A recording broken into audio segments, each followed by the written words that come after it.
대청마루에 모든 식구가 모였다. 윤 씨의 손에 은빛 비녀가 들려 있었다. 이게 무엇이냐? 감히 사대부의 여자가 하인과 통정을 하다니? 구청사가 앞으로 나와 무릎을 꿇었다. 모든 죄는 저의 것입니다. 마님은 아무 잘못도 없습니다. 하지만 연하가 소리쳤다. 아닙니다. 저도 원했습니다. 저도 구청사를 사랑합니다. 저 여자를 끌어내어 50대를 쳐라! 회초리가 연하의 등을 내리쳤다. 한 대, 두 대, 세 대. 연하의 등에서 피가 배어 나왔다. 옷이 찢어지고 살같이 터졌다. 구청사는 울부짖었다. 저를 때려주십시오. 마님 대신 저를 벌해주십시오. 하지만 아무도 듣지 않았다. 매질은 계속되었고 연하는 피투성이가 되었다. 연하는 남편 도원을 바라보았다. 하지만 도원은 그저 등을 돌리고 방으로 들어가 버렸다. 세상은 남자의 욕망엔 관대하고 여인의 눈물엔 돌을 던지는구나. 연하는 피를 토하며 속삭였다. 그런데 이 비녀를 쥔 시어머니의 손이 떨리고 있었습니다. 왜일까요? 그 비녀에 새겨진 영원이라는 글씨를 윤 씨는 알고 있었습니다. 그럼 오늘 사연 시작하겠습니다. 구독, 좋아요, 알림 설정은 무료입니다. 꼭 눌러주세요. 남편의 방엔 언제부턴가 내 자리가 없었습니다. 새벽종이 울립니다. 사대부가의 하루가 시작되는 소리입니다. 하지만 그 종소리 속엔 누군가의 한숨이 숨어 있습니다. 안채 사랑방 끝자락 연하는 눈을 뜹니다. 30살 아직 젊은 나이지만 연하의 눈빛엔 생기가 없습니다. 마치 이미 죽은 사람처럼 연하는 그저 숨만 쉬며 살아가고 있을 뿐입니다. 연하는 천천히 몸을 일으켜 앉습니다. 창호지 사이로 스며드는 아침 햇살이 가늘게 떨리고 있습니다. 마치 연하의 마음처럼 불안정해 보입니다. 연하는 머리를 쓸어 올리고 빗으로 정돈합니다. 손끝이 머리카락을 타고 올라가다가 비녀를 집어듭니다. 은빛으로 반짝이는 비녀입니다. 연하는 그것을 바라보며 잠시 멈춥니다. 이 비녀는 시집 올 때 친정 어머니가 쥐어주신 것이었습니다. 연하야, 힘들 때마다 이 비녀를 보렴. 어머니가 언제나 내 편이 되어줄 거란다. 어머니의 목소리가 아직도 귓가에 맴도는 듯합니다. 하지만 이 집에서 연하의 편은 아무도 없습니다. 남편도 시어머니도 심지어 하녀들조차 연하를 동정의 눈으로 바라볼 뿐입니다. 연하는 비녀로 머리를 단정히 고정하고 깊은 숨을 들이마십니다. 오늘도 똑같은 하루가 시작될 것입니다. 연하는 방문을 열고 복도를 지나 대청마루로 향합니다. 발걸음은 소리 없이 조심스럽습니다. 이 집에선 숨소리조차 커서는 안 됩니다. 조금이라도 큰 소리가 나면 시어머니 윤 씨의 날카로운 꾸지람이 날아들 것입니다. 대청마루에 이르자 연하는 무릎을 꿇고 시어머니께 문안 인사를 드립니다. 윤 씨는 높은 자리에 앉아 차가운 눈빛으로 연하를 내려다봅니다. 60세의 윤 씨는 여전히 위엄이 있어 보입니다. 하지만 그 위엄 뒤엔 무언가 다른 감정이 숨어 있습니다. 연하는 그것을 알 수 없습니다. 어젯밤 도원이 수발은 잘 들었느냐? 윤 씨의 목소리는 낮지만 무겁습니다. 연하는 고개를 숙인 채 대답합니다. 예, 어머님. 최선을 다했습니다. 윤 씨는 코웃음을 칩니다. 차가운 웃음입니다. 최선? 최선을 다했으면 왜 도원이가 어젯밤에도 혼자 잤느냐? 결혼한 지 3년이 되도록 아이 하나 없으니 며느리 된 도리가 그것밖에 안 되느냐? 연하의 가슴이 철렁 내려앉습니다. 남편 도원은 요즘 연하의 방에 발길조차 하지 않습니다. 아니, 처음부터 연하에게 관심이 없었습니다. 도원은 연하를 아내로 여기지 않았습니다. 그저 가문을 위해 들인 도구, 자식을 낳아야 할 의무의 대상일 뿐이었습니다. 그런데 그 의무조차 제대로 수행하지 못한다는 윤 씨의 질책에 연하는 할 말이 없습니다. 죄송합니다, 어머님. 연하는 그저 고개를 더 깊이 숙일 뿐입니다. 윤 씨는 차를 한 모금 마신 뒤 찻잔을 탁자에 내려놓습니다. 탁 하는 소리가 연하의 귓가에 크게 울립니다. 오늘은 손님이 오신다. 대청을 깨끗이 청소하고 다과상을 준비하거라. 사대부가 며느리가 손끝이 이리 거칠어서야 쓰겠느냐. 제대로 하거라. 연하는 다시 한번 고개를 숙입니다. 예, 어머님. 명심하겠습니다. 윤 씨는 더 이상 연하를 보지 않습니다. 그저 손을 휘저으며 물러가라는 신호를 보냅니다. 연하는 조용히 일어나 뒷걸음질로 물러납니다. 방문을 닫고 나서야 연하는 가슴을 쓸어내립니다. 숨이 막힙니다. 이 집에선 숨 쉬는 것조차 허락받아야 하는 것 같습니다. 연하는 부엌으로 향합니다. 부엌에선 하녀들이 분주히 움직이고 있습니다. 연하는 하녀들 틈에 끼어 직접 다과를 준비합니다. 사대부가의 며느리가 직접 부엌 일을 한다는 것은 이상한 일이지만 연하에게는 이것이 유일한 위안입니다. 손을 움직이는 동안만큼은 생각을 멈출 수 있기 때문입니다. 손끝으로 떡을 빚으면서 연하는 생각합니다. 나는 왜 이렇게 살아야 하는 걸까? 사랑도 없고 존중도 없는 이 삶이 과연 살아있다고 할 수 있을까? 연하의 눈가에 눈물이 맺힙니다. 하지만 연하는 눈물을 흘리지 않습니다. 이 집에선 눈물조차 사치입니다. 다과를 준비하고 나서 연하는 대청을 청소합니다. 빗자루를 들고 마루를 쓸면서 연하는 창밖을 바라봅니다. 창밖엔 후원의 연못이 보입니다. 연못 위로 버드나무 가지가 늘어져 있고 바람에 살랑거립니다. 연하는 그 풍경을 보며 잠시 자유를 꿈꿉니다. 저 버드나무처럼 바람에 몸을 맡기고 흔들리고 싶습니다. 하지만 연하는 이 집에 뿌리 박힌 나무입니다. 뿌리를 뽑을 수도 자유롭게 흔들릴 수도 없습니다.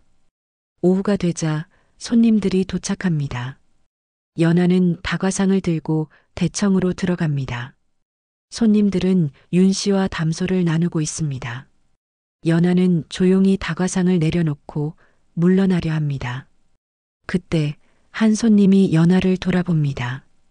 이댁 며느리가 참 얌전하고 단정하구먼. 하지만 결혼한 지 몇 해가 되도록 소식이 없다니 안타깝구려. 연하의 얼굴이 붉어집니다. 수치심이 밀려옵니다. 윤 씨는 미소를 지으며 대답합니다. 아직 배울 게 많지요. 하지만 시키는 일은 잘 따르는 아이입니다. 언젠가는 좋은 소식이 있겠지요. 연하는 가슴이 답답합니다. 시키는 일을 잘 따르는 아이. 연하는 사람이 아니라 그저 명령을 따르는 존재로 여겨지고 있습니다. 연하는 아무 말 없이 방으로 돌아갑니다. 방문을 닫고 연하는 무릎을 꿇고 앉습니다. 가슴속에서 무언가가 터져 나오려 합니다. 울음도 분노도 하지만 연하는 그것을 꾹 누릅니다. 이 집에선 감정조차 허락되지 않습니다. 밤이 되었습니다. 연하는 남편의 방 앞에 섭니다. 문을 두드려야 할까 말아야 할까? 연하는 망설입니다. 매번 거절당하는 것을 알면서도 연하는 포기할 수 없습니다. 결국 연하는 작은 소리로 문을 두드립니다. 여보, 저 연하입니다. 안에서 도원의 목소리가 들립니다. 차갑고 무관심한 목소리입니다. 오늘은 피곤하니 돌아가거라. 연하의 가슴에 차가운 바람이 붑니다. 연하는 더 이상 말을 하지 않고 돌아섭니다. 복도를 걸어 자신의 방으로 돌아오는 동안 연하의 눈에서 눈물이 흘러내립니다. 참았던 눈물이 터져 나옵니다. 방문을 닫고 연하는 바닥에 주저앉습니다. 목이 메어옵니다. 연하는 작은 목소리로 속삭입니다. 남편의 방엔 언제부턴가 내 자리가 없었습니다. 도원의 마음엔 어머니의 그림자만 있습니다. 나는 이 집에서 살아있는 듯 죽은 나날을 보내고 있습니다. 이것이 내 팔자인가요? 이렇게 죽은 듯 살다가 정말로 죽는 날이 올까요? 연하는 비녀를 빼냅니다. 손바닥 위에 놓인 비녀를 바라보며 연하는 눈물을 흘립니다. 이 비녀가 연하의 유일한 위안입니다. 친정 어머니의 사랑이 담긴 유일한 증표입니다. 연하는 비녀를 가슴에 품고 눈을 감습니다. 창밖에선 바람이 불고 버드나무 가지가 흔들립니다. 연하는 그 소리를 들으며 천천히 잠에 듭니다. 하지만 연하의 꿈속에선 자유로운 세상이 펼쳐집니다. 아무도 연하를 억누르지 않는 사랑받는 그런 세상 말입니다. 며칠이 지났습니다. 사대부가의 일상은 여전히 고요하고 연하의 하루는 끝없이 반복됩니다. 아침마다 시어머니께 문안 인사를 드리고 집안일을 하고 밤이 되면 남편의 차가운 거절을 받으며 혼자 방으로 돌아옵니다. 그런데 이상하게도 요즘 연하의 마음속엔 무언가 다른 감정이 자리 잡기 시작했습니다. 설명할 수 없는 답답함, 그리고 무언가를 갈구하는 듯한 갈증이었습니다. 연하는 그 감정이 무엇인지 알 수 없었습니다. 다만 가슴속 어딘가가 텅 비어 있는 것 같았습니다. 어느 날 아침 하늘이 먹구름으로 뒤덮였습니다. 연하는 창밖을 내다보며 비가 올 것 같다고 생각했습니다. 과연 오후가 되자 빗방울이 떨어지기 시작했습니다. 처음엔 가늘게 내리던 비가 점점 굵어지더니 어느새 억수같이 쏟아져 내렸습니다. 천둥 소리가 하늘을 가르고 번개가 번쩍였습니다. 연하는 안채에서 바느질을 하고 있었습니다. 그때 윤 씨의 방에서 하녀가 급히 나왔습니다. 하녀의 얼굴이 창백했습니다. 마님, 어머님께서 부르십니다. 어서 가보십시오. 연하는 바느질을 내려놓고 서둘러 시어머니의 방으로 향했습니다. 불길한 예감이 들었습니다. 방에 들어서자 윤 씨가 침상에 누워 있었습니다. 얼굴이 창백하고 심하게 기침을 하고 있었습니다. 윤 씨의 이마에는 땀이 맺혀 있었습니다. 어머님, 편찮으십니까? 연하는 걱정스러운 목소리로 물었습니다. 연하는 시어머니가 두렵기도 했지만 그래도 아픈 모습을 보니 마음이 아팠습니다. 윤 씨는 기침을 하며 힘겹게 대답했습니다. 감기 기운이 도는 것 같구나. 기침이 멎질 않는다. 후원 창고에 약재가 있다. 당귀와 생강을 가져오거라. 어서 빨리. 연하는 당황했습니다. 밖엔 비가 억수같이 쏟아지고 있었습니다. 천둥과 번개까지 치고 있었습니다. 하지만 시어머니의 명령을 거역할 수는 없었습니다. 연하는 고개를 숙이며 대답했습니다. 예, 어머님. 지금 바로 다녀오겠습니다. 연하는 방을 나와 우산을 들고 밖으로 나갔습니다. 빗줄기가 세차게 내리쳐 우산을 들고 있어도 옷이 금방 젖어들었습니다. 차가운 빗물이 연하의 얼굴을 때렸습니다. 연하는 조심스럽게 발걸음을 옮기며 후원의 창고로 향했습니다. 돌로 깔린 길은 빗물에 흠뻑 젖어 미끄러웠습니다. 연하는 더욱 조심스럽게 걸었습니다. 창고에 도착하자 연하는 문을 열고 안으로 들어갔습니다. 어두운 창고 안에서 연하는 약재 상자를 찾았습니다. 당귀와 생강을 꺼내어 작은 보자기에 싸서 품에 안았습니다. 그리고 다시 밖으로 나왔습니다. 비는 더욱 세차게 내리고 있었습니다. 하늘에서는 천둥 소리가 계속 울렸습니다. 연하는 한 손으로는 우산을 들고 다른 손으로는 약재를 품에 안은 채 안채로 돌아가려 했습니다. 그런데 그때였습니다. 연하가 지나가던 길목, 우물 근처의 돌바닥이 빗물에 흠뻑 젖어 있었습니다. 연하는 조심스럽게 발을 옮겼지만 순간 발이 미끄러졌습니다. 아! 연하의 몸이 앞으로 쏠렸습니다. 우산이 손에서 벗어나며 바람에 날아갔고 약재를 감싼 보자기도 떨어졌습니다. 연하는 눈을 질끈 감았습니다. 아프겠구나 하는 생각이 스쳤습니다. 이대로 떨어지면 다칠 것입니다. 그런데 이상했습니다. 바닥에 부딪히는 통증이 느껴지지 않았습니다. 대신 무언가 단단하고 따뜻한 것이 연하의 몸을 받쳐주고 있었습니다. 연하는 천천히 눈을 떴습니다. 그리고 깜짝 놀랐습니다. 연하의 앞에 한 남자가 서 있었습니다. 남자는 연하를 두 팔로 감싸 안고 있었습니다. 비에 젖은 남자의 얼굴, 그리고 그 눈빛이 연하의 시선과 마주쳤습니다. 남자의 눈은 깊고 진지했습니다. 그 눈빛 속에는 걱정과 염려가 가득했습니다. 구청사였습니다. 연하는 이 남자를 알고 있었습니다. 구청사는 이 집의 하인 중 하나였습니다. 하지만 다른 하인들과는 달랐습니다. 구청사는 원래 군관 출신이었습니다. 전쟁터에서 큰 부상을 입고 더 이상 군인으로 일할 수 없게 되어 이 집에 들어왔다고 들었습니다. 키가 크고 어깨가 넓으며 눈빛이 깊고 강인해 보였습니다. 하지만 지금 이 순간 구청사의 눈빛엔 걱정과 염려가 가득했습니다. 연하는 숨이 멎는 것 같았습니다. 구청사의 팔에 안긴 채 연하는 아무 말도 할 수 없었습니다. 비는 계속해서 내렸고 두 사람의 옷은 흠뻑 젖어들었습니다. 젖은 옷 사이로 구청사의 체온이 연하에게 전해졌습니다. 따뜻했습니다. 이상하게도 연하는 이 온기가 낯설지 않았습니다. 오히려 그리웠습니다.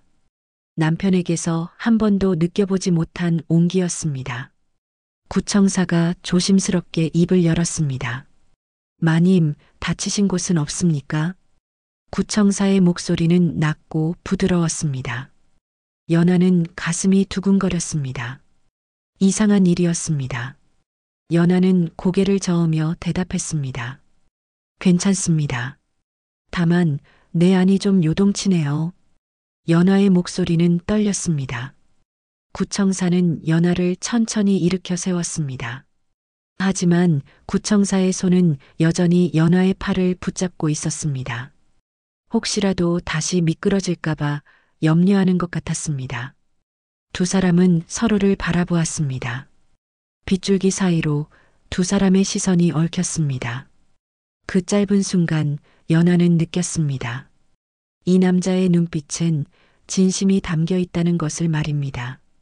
남편 도원은 한 번도 연하를 이런 눈빛으로 바라본 적이 없었습니다. 구청사가 조심스럽게 바닥에 떨어진 보자기를 주워들었습니다. 그리고 연하에게 건넸습니다.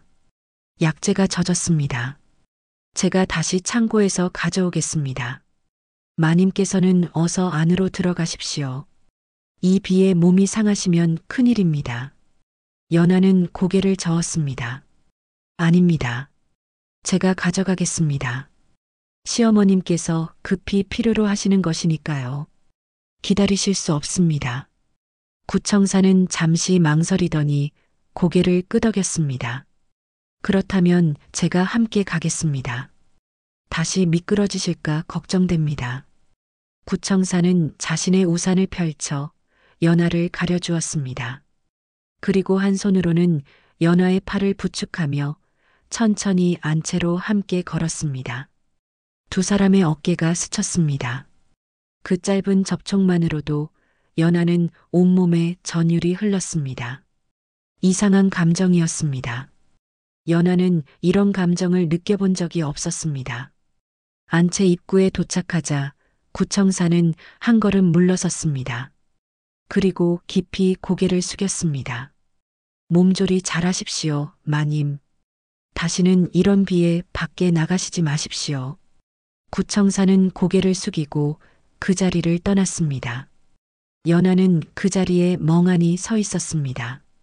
비는 여전히 내렸고 연하의 옷은 흠뻑 젖어 있었습니다. 하지만 연하는 움직이지 못했습니다. 가슴속에서 무언가가 요동치고 있었습니다. 연하는 손으로 가슴을 눌렀습니다. 두근거림이 멈추지 않았습니다. 연하는 시어머니의 방으로 향했습니다. 약재를 건네자 윤 씨는 연하를 훑어보았습니다. 왜 이리 흠뻑 젖었느냐? 어서 옷을 갈아입어라. 감기라도 들면 어쩌려고 그러느냐? 연하는 고개를 숙이며 대답했습니다. 예, 어머님. 조심하겠습니다. 연하는 자신의 방으로 돌아왔습니다. 젖은 옷을 갈아입고 방에 앉아 있었습니다. 하지만 연하의 머릿속엔 계속해서 구청사의 모습이 떠올랐습니다. 구청사의 눈빛, 구청사의 목소리, 구청사의 따뜻한 체온. 연하는 고개를 저었습니다. 안 돼. 이런 생각을 해서는 안 돼. 연하는 스스로에게 말합니다. 연하는 사대부가의 며느리였습니다. 하인을 생각한다는 것은 있을 수 없는 일이었습니다. 하지만 연하의 마음은 연하의 의지대로 움직이지 않았습니다. 밤이 되자 연하는 잠을 이룰 수 없었습니다. 창문 너머로 달빛이 스며들었습니다. 비는 그쳤고 구름 사이로 달이 모습을 드러냈습니다. 연하는 창문을 바라보았습니다. 그리고 깜짝 놀랐습니다. 창문방 후원 쪽에 누군가의 그림자가 보였습니다. 연하는 조심스럽게 창문을 열었습니다. 달빛 아래 구청사가 서 있었습니다. 구청사는 연하의 방을 바라보고 있었습니다. 두 사람의 시선이 다시 마주쳤습니다. 구청사는 아무 말도 하지 않았습니다. 그저 연하를 바라볼 뿐이었습니다. 연하도 말을 하지 못했습니다. 두 사람은 그렇게 한참 동안 서로를 바라보았습니다. 시간이 얼마나 흘렀을까요? 구청사는 천천히 몸을 돌려 어둠 속으로 사라졌습니다. 연하는 창문을 닫았습니다. 가슴이 터질 것 같았습니다. 연하는 자신의 가슴에 손을 얹었습니다. 심장이 미친 듯이 뛰고 있었습니다. 그날 이후 연하는 구청사를 피하려 했습니다. 구청사가 있는 곳에는 가지 않으려 했고 우연히 마주치게 되면 고개를 돌렸습니다. 하지만 이상하게도 연하의 마음은 구청사를 향하고 있었습니다. 밤마다 연하는 창문 너머를 바라보았습니다. 그리고 그곳에서 구청사의 그림자를 찾았습니다. 구청사는 매일 밤 같은 자리에 서서 연하의 방을 바라보고 있었습니다. 두 사람은 말없이 서로를 확인했습니다. 그것만으로도 두 사람은 위안을 받았습니다. 연하는 자신에게 물었습니다. 이게 무엇인가요? 이 감정은 무엇인가요? 연하는 알고 있었습니다. 이것이 사랑이라는 것을 말이죠. 하지만 인정하고 싶지 않았습니다.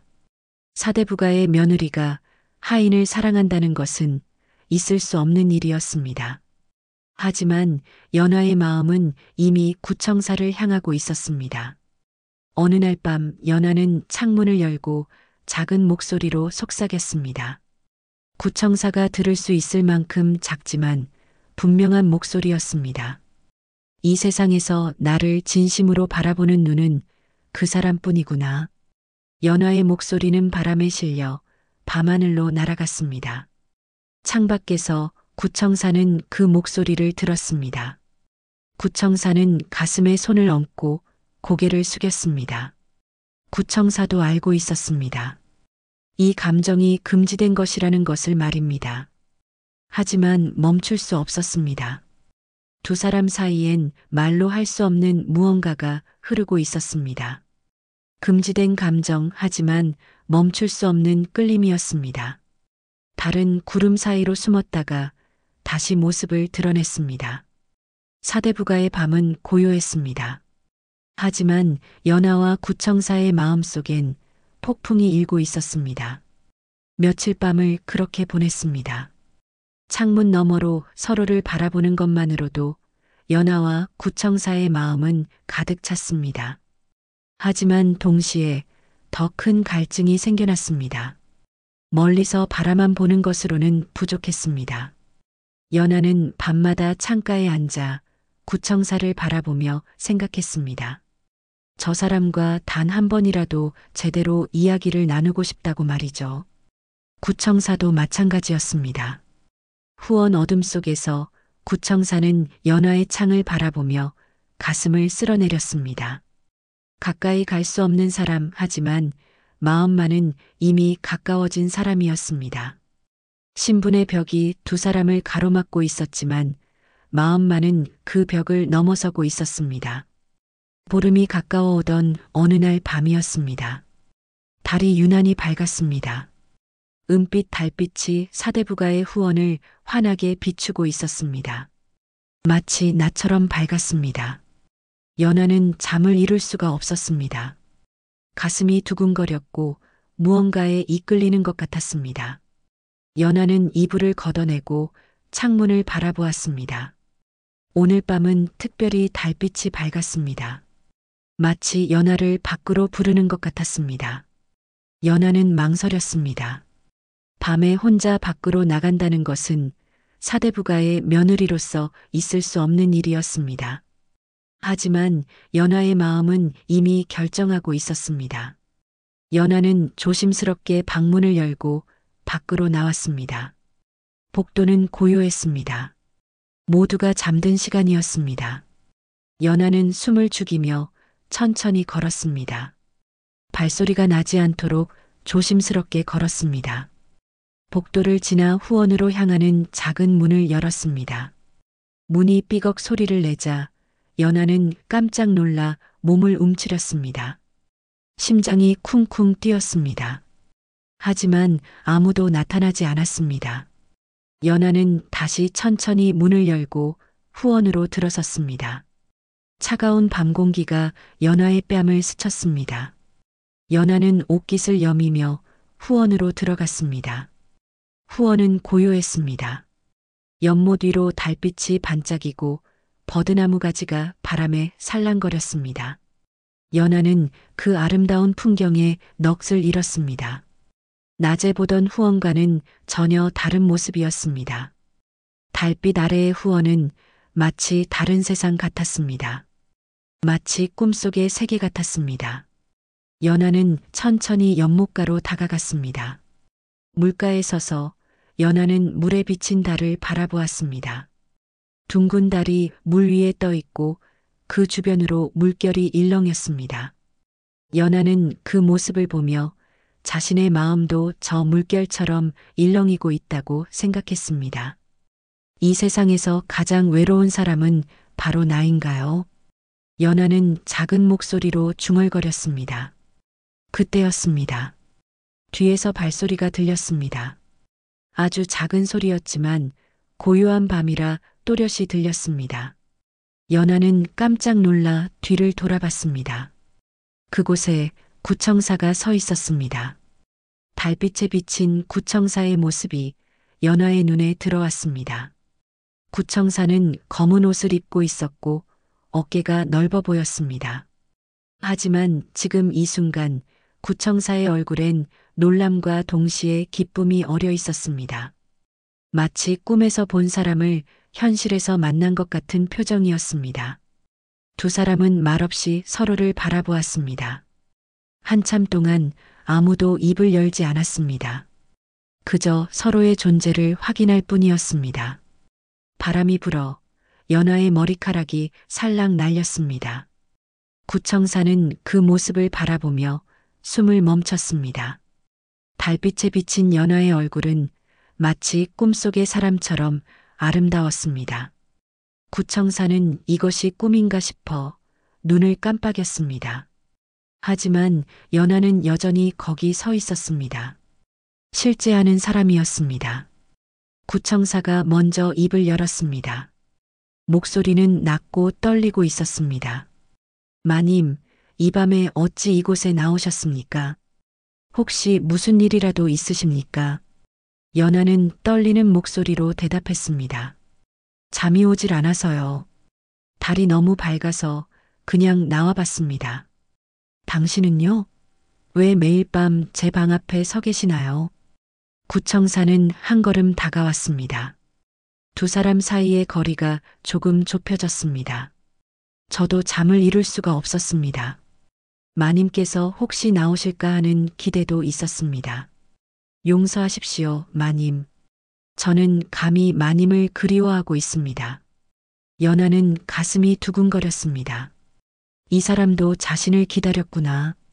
연하는 고개를 숙이며 말했습니다. 저도 그랬습니다. 혹시 당신을 만날 수 있을까 하는 마음으로 이곳에 나왔습니다. 이건 잘못된 일인가요? 구청사는 고개를 저었습니다. 마님, 제가 감히 말씀드릴 수 있는 것은 아니지만 마음이 이끄는 대로 하는 것이 잘못일 수는 없습니다. 저는 전쟁터에서 죽음 앞에 섰을 때도 두렵지 않았습니다. 하지만 지금 마님 앞에 서니 온몸이 떨립니다. 두 사람 사이의 거리가 더욱 좁혀졌습니다. 이제 두 사람은 손만 뻗으면 닿을 수 있는 거리에 서 있었습니다. 연하는 가슴이 터질 것 같았습니다. 입술이 바짝 말랐습니다. 연하는 작은 목소리로 말했습니다.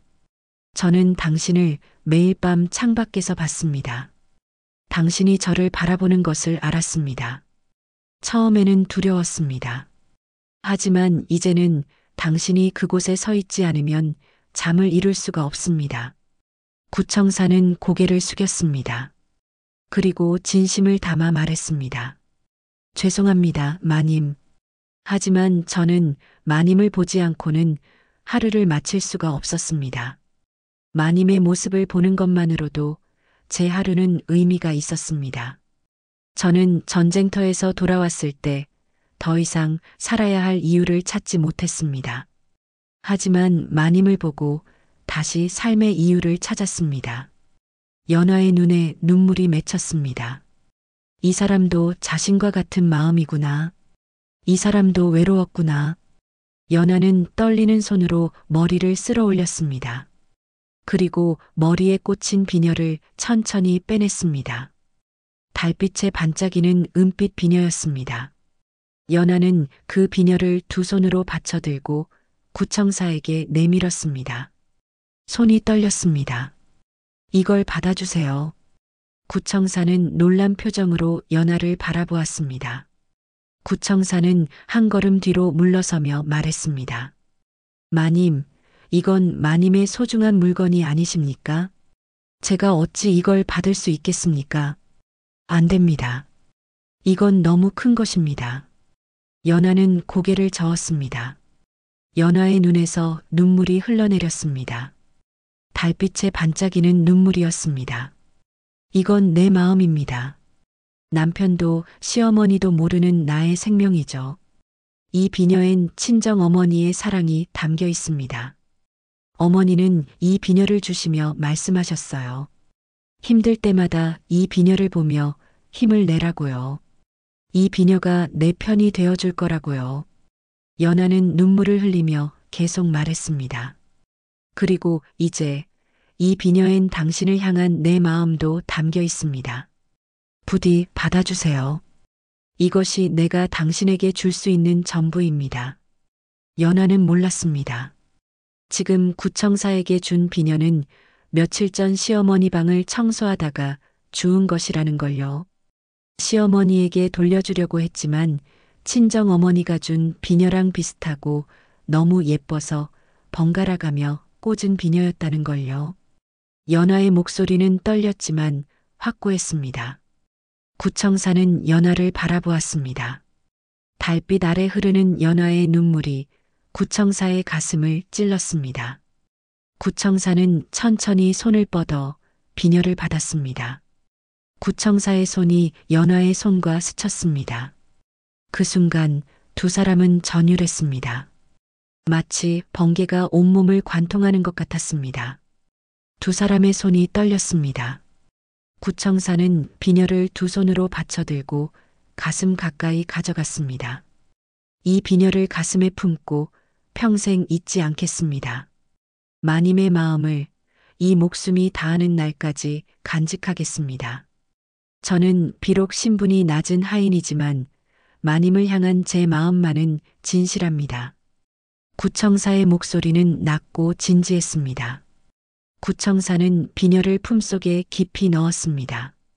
그리고 연하를 바라보았습니다. 두 사람의 눈빛이 깊이 얽혔습니다. 달빛 아래 두 사람은 서로를 향한 마음을 확인했습니다. 말이 필요 없었습니다. 눈빛만으로도 충분했습니다. 연하는 조심스럽게 말했습니다. 목소리에는 두려움이 섞여 있었습니다. 이 사랑은 죄가 될 겁니다. 세상이 용납하지 않을 거예요. 우리는 신분이 다릅니다. 저는 사대부가의 며느리이고 당신은 이 집의 하인입니다. 이 사실을 알면서도 저는 당신을 그리워하고 있습니다. 구청사는 고개를 끄덕였습니다. 진지한 표정이었습니다. 알고 있습니다. 하지만 마님을 향한 제 마음은 죄라고 해도 멈출 수가 없습니다. 저는 군관으로 전쟁터를 누볐습니다. 죽음의 공포도 느껴봤습니다. 칼 앞에 서본 적도 있습니다. 하지만 마님을 만난 후 처음으로 진정한 두려움을 느낍니다. 마님을 잃을까봐 두렵습니다. 연하는 눈물을 흘렸습니다. 기쁨과 슬픔이 뒤섞인 눈물이었습니다. 사랑하는 사람을 만났지만 그 사랑이 금지된 것이라는 사실이 연하의 가슴을 찢었습니다. 구청사는 조심스럽게 손을 뻗어 연하의 눈물을 닦아주었습니다. 구청사의 손이 연하의 뺨에 닿자 연하는 눈을 감았습니다. 그 손길이 너무나 따뜻했습니다. 남편은 한 번도 연하의 눈물을 닦아준 적이 없었습니다. 연하는 구청사의 손을 붙잡았습니다. 나는 이 집에서 살아있는 듯 죽어 있었습니다. 아침에 눈을 떠도 살아있다는 느낌이 없었습니다.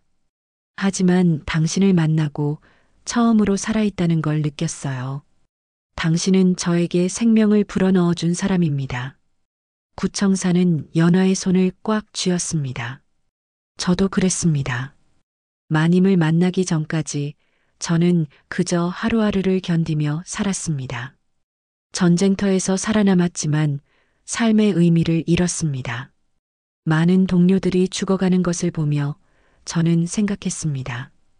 왜 나는 살아남았을까? 하지만 이제 살아야 할 이유가 생겼습니다. 마님이 저의 이유입니다.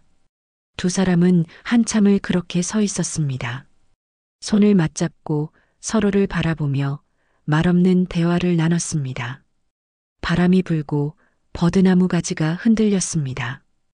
연못 위로 물결이 일었습니다. 달은 여전히 밝게 빛나고 있었습니다. 시간이 멈춘 것 같았습니다. 두 사람은 이 순간이 영원히 계속되기를 바랐습니다. 그때였습니다. 후원 저편에서 무언가 움직이는 소리가 들렸습니다. 아주 작은 소리였지만 구청사는 그것을 놓치지 않았습니다. 군관으로 훈련받은 구청사의 귀는 아주 작은 소리도 감지할 수 있었습니다. 구청사는 재빨리 연하의 손을 놓고 한 걸음 물러섰습니다. 표정이 긴장했습니다. 마님, 누군가 있는 것 같습니다. 어서 방으로 돌아가십시오. 위험합니다. 연하도 긴장했습니다. 연하는 주위를 둘러보았지만 아무것도 보이지 않았습니다. 하지만 구청사의 말을 믿었습니다. 연하는 고개를 끄덕이고 서둘러 안채로 향했습니다. 뒤를 돌아보니 구청사는 이미 어둠 속으로 사라진 뒤였습니다. 연하는 가슴을 쓸어내리며 조심스럽게 자신의 방으로 돌아왔습니다. 방문을 닫고 연하는 주저앉았습니다. 가슴이 미친 듯이 뛰고 있었습니다. 연하는 손바닥을 펴서 바라보았습니다. 아까 구청사의 손이 닿았던 곳이 아직도 따뜻했습니다. 한편 후원 어둠 속에서 한 사람이 모든 것을 지켜보고 있었습니다. 바로 윤 씨의 하녀, 복선이었습니다. 복선은 시어머니의 심부름으로 밤에 후원 창고를 다녀오다가 우연히 두 사람을 목격하게 된 것입니다. 복선은 숨을 죽이고 버드나무 뒤에 몸을 숨긴 채 두 사람이 나누는 모든 말을 들었습니다. 비녀를 주고받는 장면도 똑똑히 봤습니다. 복선은 입가에 차가운 미소를 지었습니다. 냉소적인 미소였습니다. 사대부가의 며느리가 하인과 정을 통하다니.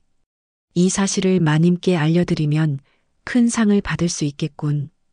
복선은 조용히 그 자리를 떠나 안채로 향했습니다. 복선의 눈에는 욕심이 가득했습니다. 달은 여전히 밝게 빛나고 있었습니다. 후원은 다시 고요해졌습니다. 하지만 이 고요함 속에 폭풍의 전조가 숨어 있었습니다. 아름다운 사랑의 시작 뒤에 비극의 씨앗이 뿌려지고 있었습니다. 그날 밤 이후로 며칠이 지났습니다. 연하와 구청사는 매일 밤 후원에서 만났습니다. 달빛 아래에서 두 사람은 조용히 이야기를 나눴습니다. 서로의 과거를, 서로의 아픔을 나눴습니다. 구청사는 전쟁터에서의 이야기를 들려줬습니다. 전우들이 하나둘 죽어가는 것을 보며 구청사는 살아남았지만 죄책감에 시달렸다고 했습니다. 왜 나만 살아남았을까? 나보다 더 좋은 사람들이 죽었는데. 구청사의 목소리는 슬펐습니다. 연하는 친정에서의 행복했던 시절을 이야기했습니다.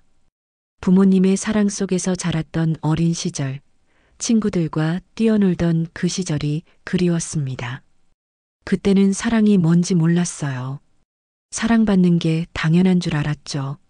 하지만 이 집에 와서 알았습니다. 사랑이 얼마나 귀한 것인지를요. 두 사람은 서로를 이해했고 서로를 위로했습니다. 말없이 손을 잡고 있는 것만으로도 두 사람은 행복했습니다. 하지만 동시에 두 사람은 알고 있었습니다. 이 행복이 오래갈 수 없다는 것을 말입니다. 보름이 지나고 달이 다시 차오르던 어느 밤이었습니다. 연하는 평소보다 일찍 후원으로 나왔습니다. 가슴이 두근거렸습니다. 오늘은 무언가 특별한 일이 일어날 것 같은 예감이 들었습니다. 설명할 수 없는 떨림이 온몸을 감싸고 있었습니다. 연하는 연못가에 서서 물에 비친 달을 바라보았습니다. 잠시 후 뒤에서 발소리가 들렸습니다.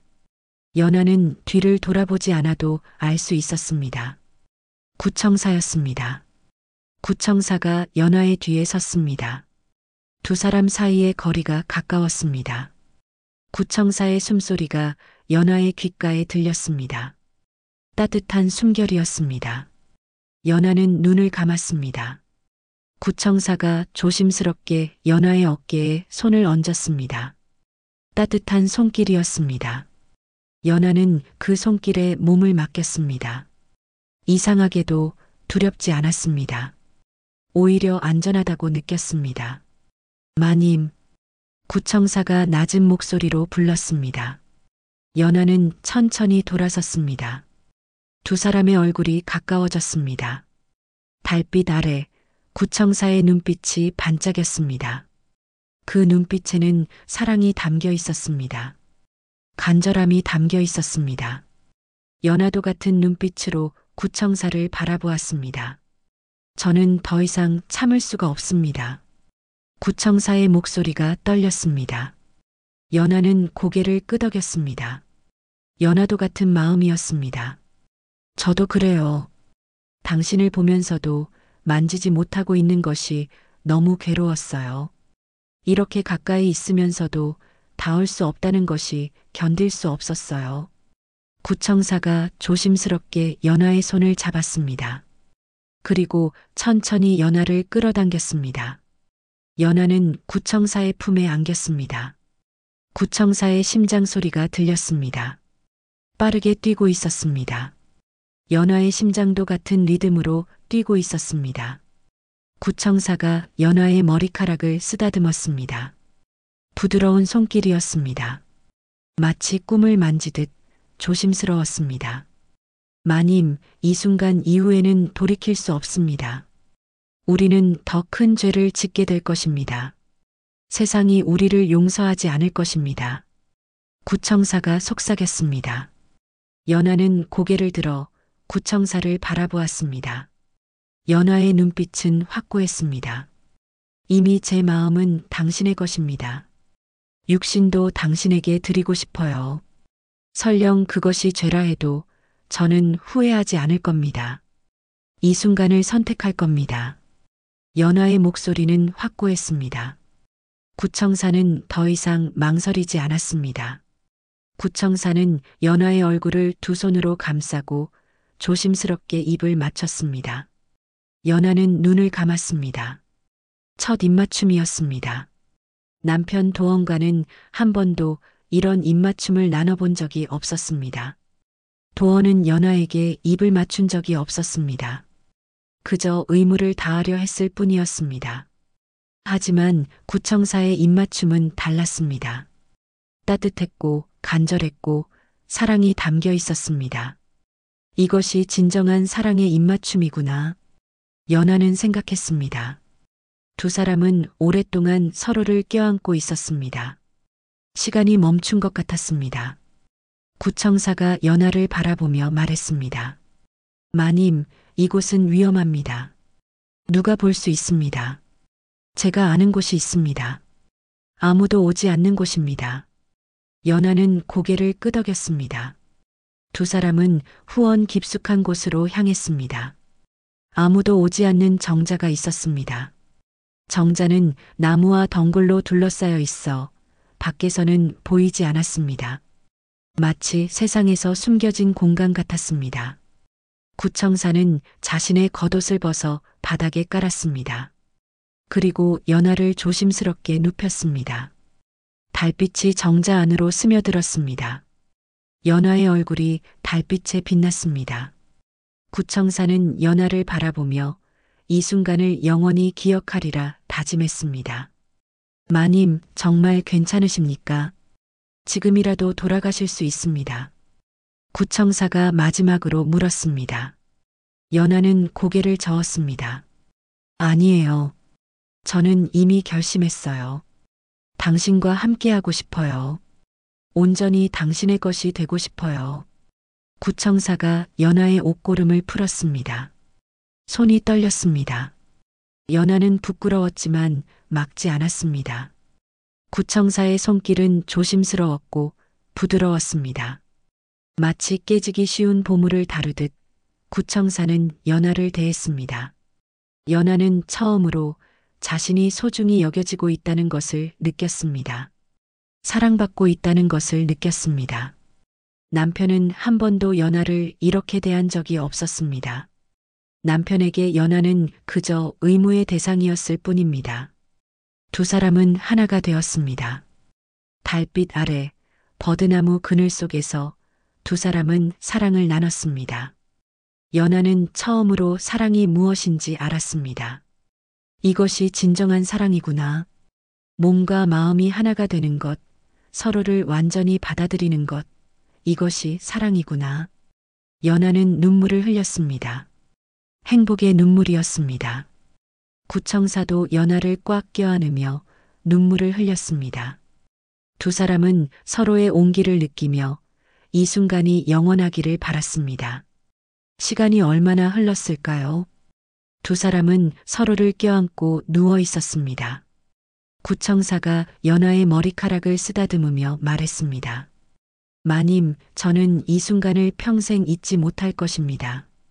비록 우리가 함께할 수 없는 운명이라 해도 이 순간만은 영원히 제 가슴에 남을 것입니다. 마님을 사랑합니다. 연하는 구청사의 품에서 고개를 들었습니다. 눈가에는 아직 눈물이 남아 있었습니다. 우리에게 내일이 있을까요? 이 사랑이 계속될 수 있을까요? 구청사는 잠시 침묵했습니다. 그리고 솔직하게 대답했습니다. 모르겠습니다. 하지만 오늘 이 순간만은 우리의 것입니다. 아무도 빼앗을 수 없는 우리만의 시간입니다. 연하는 고개를 끄덕였습니다. 연하도 알고 있었습니다. 이 행복이 오래가지 못할 것이라는 것을 말입니다. 하지만 지금 이 순간만은 진정으로 행복했습니다. 두 사람은 다시 한번 포옹했습니다. 그리고 조심스럽게 옷을 정돈했습니다. 연하는 먼저 안채로 돌아가기로 했습니다. 구청사는 잠시 후에 하인들의 처소로 갈 것입니다. 하지만 두 사람은 몰랐습니다. 어둠 속에서 누군가 모든 것을 지켜보고 있었다는 것을 말입니다. 복선이었습니다.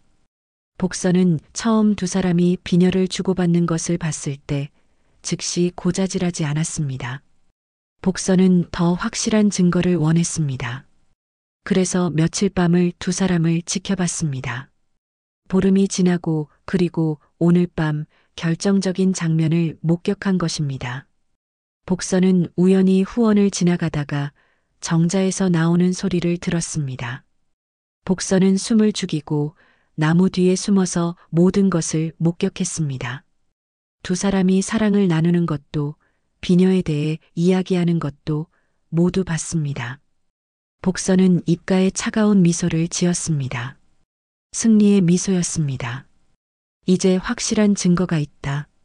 사대부가의 며느리가 하인과 정을 통했다.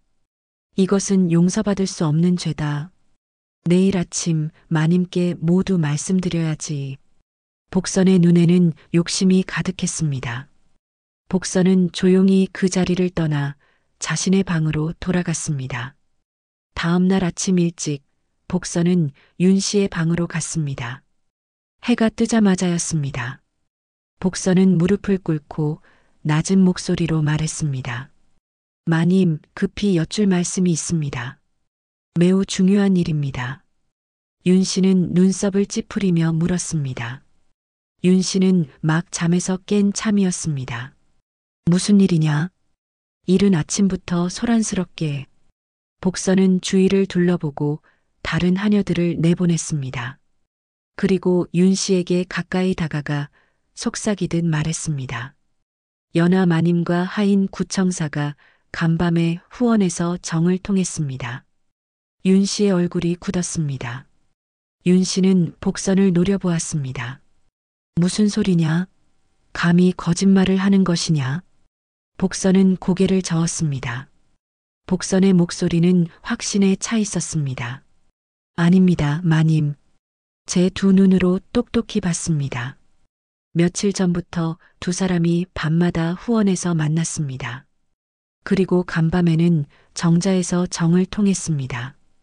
그리고 연하 마님이 구청사에게 비녀 하나를 건넸습니다. 은빛 비녀였습니다. 윤 씨는 숨이 막혔습니다. 비녀라니. 윤 씨는 순간 자신의 비녀를 떠올렸습니다. 며칠 전 장롱을 정리하다가 비녀가 사라진 것을 알았습니다. 혹시 그 비녀인가? 윤 씨는 복선을 노려보았습니다. 확실하냐? 예, 마님. 거짓말이라면 제 목숨을 내놓겠습니다. 윤 씨는 일어나서 방안을 걸었습니다. 분노가 치밀었습니다. 사대부가의 며느리가 하인과 정을 통하다니 이것은 용납할 수 없는 일이었습니다. 이것은 가문의 수치였습니다. 윤 씨는 즉시 모든 식구를 소집하라고 명령했습니다. 온 식구를 대청마루에 모이게 하라. 지금 당장. 잠시 후 대청마루에 모든 사람이 모였습니다. 연하와 구청사도 그곳에 있었습니다. 연하는 불안한 표정이었습니다. 무슨 일인지 알 수 없었지만 불길한 예감이 들었습니다. 구청사도 긴장한 표정이었습니다. 윤 씨는 높은 자리에 앉아 차갑게 두 사람을 내려다보았습니다. 윤 씨의 눈빛은 얼음처럼 차가웠습니다. 구청사를 잡아라. 그리고 몸을 수색하라. 윤 씨의 명령이 떨어지자 하인들이 구청사를 붙잡았습니다. 구청사는 저항하지 않았습니다. 하인들이 구청사의 옷을 뒤졌습니다. 그리고 품속에서 비녀 하나를 꺼냈습니다. 은빛으로 반짝이는 비녀였습니다. 하인은 그것을 윤 씨에게 바쳤습니다. 연하는 숨이 멎었습니다. 얼굴이 창백해졌습니다. 윤 씨는 비녀를 받아들었습니다. 그리고 자세히 들여다보았습니다. 윤 씨의 얼굴이 창백해졌습니다. 손이 떨렸습니다. 이 비녀를 윤 씨는 알고 있었습니다. 오래전 윤 씨가 간직하던 비녀였습니다. 장롱 깊숙한 곳에 숨겨두었던 비녀였습니다. 어떻게 연하가 이것을 가지고 있었을까? 윤 씨는 순간 혼란스러웠습니다. 하지만 윤 씨는 그 혼란을 숨겼습니다. 윤 씨는 비녀를 탁자 위에 내던졌습니다. 비녀가 탁자에 부딪히는 소리가 크게 울렸습니다. 이게 무엇이냐? 감히 사대부의 여자가 하인과 통정을 하다니. 윤 씨의 목소리가 대청을 가득 채웠습니다. 모든 사람들이 술렁거렸습니다. 연하는 숨이 멎었습니다. 온몸이 떨렸습니다. 구청사는 앞으로 나와 무릎을 꿇었습니다. 모든 죄는 저의 것입니다. 마님은 아무 잘못도 없습니다. 제가 마님을 유혹했습니다. 모든 책임은 저에게 있습니다. 하지만 연하가 소리쳤습니다. 연하의 목소리는 떨렸지만 확고했습니다. 아닙니다. 저도 원했습니다. 저도 구청사를 사랑합니다. 이것은 저의 선택이었습니다. 대청이 술렁거렸습니다. 사람들은 믿을 수 없다는 표정으로 연하를 바라보았습니다. 윤 씨는 연하를 노려보았습니다. 윤 씨의 눈에는 분노와 함께 무언가 다른 감정이 어려 있었습니다. 너는 이 집안의 수치다. 윤 씨는 소리쳤습니다. 그리고 하인들을 향해 명령했습니다. 저 여자를 끌어내어 50대를 쳐라. 당장. 하인들이 연하를 잡으려 했습니다. 구청사가 소리쳤습니다. 안 됩니다. 마님은 여린 몸이십니다. 50대를 맞으시면 목숨이 위태롭습니다. 저를 벌해 주십시오. 하지만 윤 씨는 들은 척도 하지 않았습니다. 끌어내라. 하인들이 연하를 대청마루로 끌어냈습니다. 연하는 저항하지 않았습니다. 그저 구청사를 바라볼 뿐이었습니다. 두 사람의 눈빛이 마지막으로 마주쳤습니다. 대청마루에 무릎을 꿇자 하인 한 명이 회초리를 들었습니다. 회초리가 공중을 가르며 내려왔습니다. 연하의 등에 회초리가 부딪혔습니다. 찢어지는 듯한 통증이 온몸을 관통했습니다. 연하는 비명을 참았습니다. 입술을 깨물며 소리를 삼켰습니다. 연하는 구청사를 바라보았습니다. 구청사는 눈물을 흘리며 연하를 바라보고 있었습니다. 회초리가 다시 내려왔습니다. 2번, 3번, 4번, 5번. 매질은 계속되었습니다. 연하의 등에서 피가 배어 나왔습니다. 옷이 찢어지고 살같이 터졌습니다. 10대, 20대, 30대. 연하는 정신이 아득해졌습니다. 통증이 너무 심해서 이제는 아무것도 느껴지지 않았습니다. 40대가 넘어가자 연하는 바닥에 쓰러졌습니다. 의식이 흐려졌습니다. 구청사는 그 광경을 보며 주먹을 쥐었습니다. 손톱이 손바닥을 파고들어 피가 흘렀습니다. 구청사는 참을 수가 없었습니다. 앞으로 나아가려 했지만 다른 하인들이 구청사를 붙잡았습니다. 구청사는 소리쳤습니다. 목이 터져라 소리쳤습니다. 저를 때려 주십시오. 저를 죽여 주십시오. 마님 대신 저를 벌해 주십시오. 하지만 윤 씨는 구청사를 보지도 않았습니다. 그저 연하에게만 매질을 명했습니다. 매질은 계속되었습니다. 마침내 50대가 끝났습니다. 연하는 바닥에 쓰러져 움직이지 못했습니다. 온몸이 피로 범벅이 되었고 숨을 쉬는 것조차 고통스러웠습니다. 연하는 고개를 돌려 남편 도원을 바라보았습니다. 도원은 그곳에 서 있었습니다. 하지만 도원은 연하를 보지 않았습니다. 도원은 그저 등을 돌리고 방으로 들어가 버렸습니다. 연하의 가슴에 회초리보다 더 큰 통증이 밀려왔습니다. 남편은 연하를 지켜주지 않았습니다. 아니, 연하를 보지도 않았습니다. 연하는 남편에게 아무것도 아니었습니다. 연하는 작은 목소리로 속삭였습니다. 피를 토하며 말했습니다. 세상은 남자의 욕망엔 관대하고 여인의 눈물엔 돌을 던지는구나. 연하의 목소리는 너무 작아서 아무도 듣지 못했습니다. 윤 씨는 차갑게 명령했습니다. 저 여자를 감옥에 가두어라. 당장. 하인들이 연하를 끌고 갔습니다. 연하는 의식을 잃은 채 끌려갔습니다. 구청사는 연하의 이름을 부르며 울부짖었습니다. 연하, 연하. 하지만 연하는 대답하지 못했습니다. 연하는 이미 의식을 잃었습니다. 구청사는 무릎을 꿇고 소리내어 울었습니다. 사대부가의 비극이 시작되었습니다. 연하는 차가운 감옥 바닥에 누워 있었습니다. 온몸이 불타는 것처럼 아팠습니다. 등의 상처에서는 피가 계속 흘러나왔습니다. 찢어진 옷은 피로 범벅이 되어 있었고 상처에 달라붙어 있었습니다. 연하는 숨을 쉴 때마다 통증이 밀려왔습니다. 갈비뼈가 부러진 것 같았습니다. 하지만 연하는 후회하지 않았습니다. 구청사와 함께했던 그 순간들은 연하의 생에서 가장 아름다운 시간이었습니다. 설령 이렇게 벌을 받는다 해도 연하는 그 순간을 선택할 것입니다. 다시 돌아간다 해도 연하는 같은 선택을 할 것입니다. 연하는 고개를 들어 창살 너머를 바라보았습니다. 작은 창문으로 하늘이 보였습니다. 구름이 천천히 흘러가고 있었습니다. 자유롭게 흘러가는 구름을 보며 연하는 생각했습니다. 나는 이제 영원히 갇혀 있겠구나. 이 감옥에서 아니면 이 사대부가라는 더 큰 감옥에서. 연하는 손을 들어 머리를 쓸어 올렸습니다. 힘이 없었습니다. 손이 떨렸습니다. 비녀가 없었습니다. 구청사에게 건넨 비녀, 그것은 이제 시어머니의 손에 있을 것입니다. 연하는 그 비녀를 떠올렸습니다. 처음 그 비녀를 발견했을 때를 기억합니다. 한 달 전 시어머니의 방을 청소하다가 장롱 아래 바닥에 떨어진 비녀를 발견한 것입니다. 연하는 그것을 주워들었습니다. 은빛으로 반짝이는 아름다운 비녀였습니다.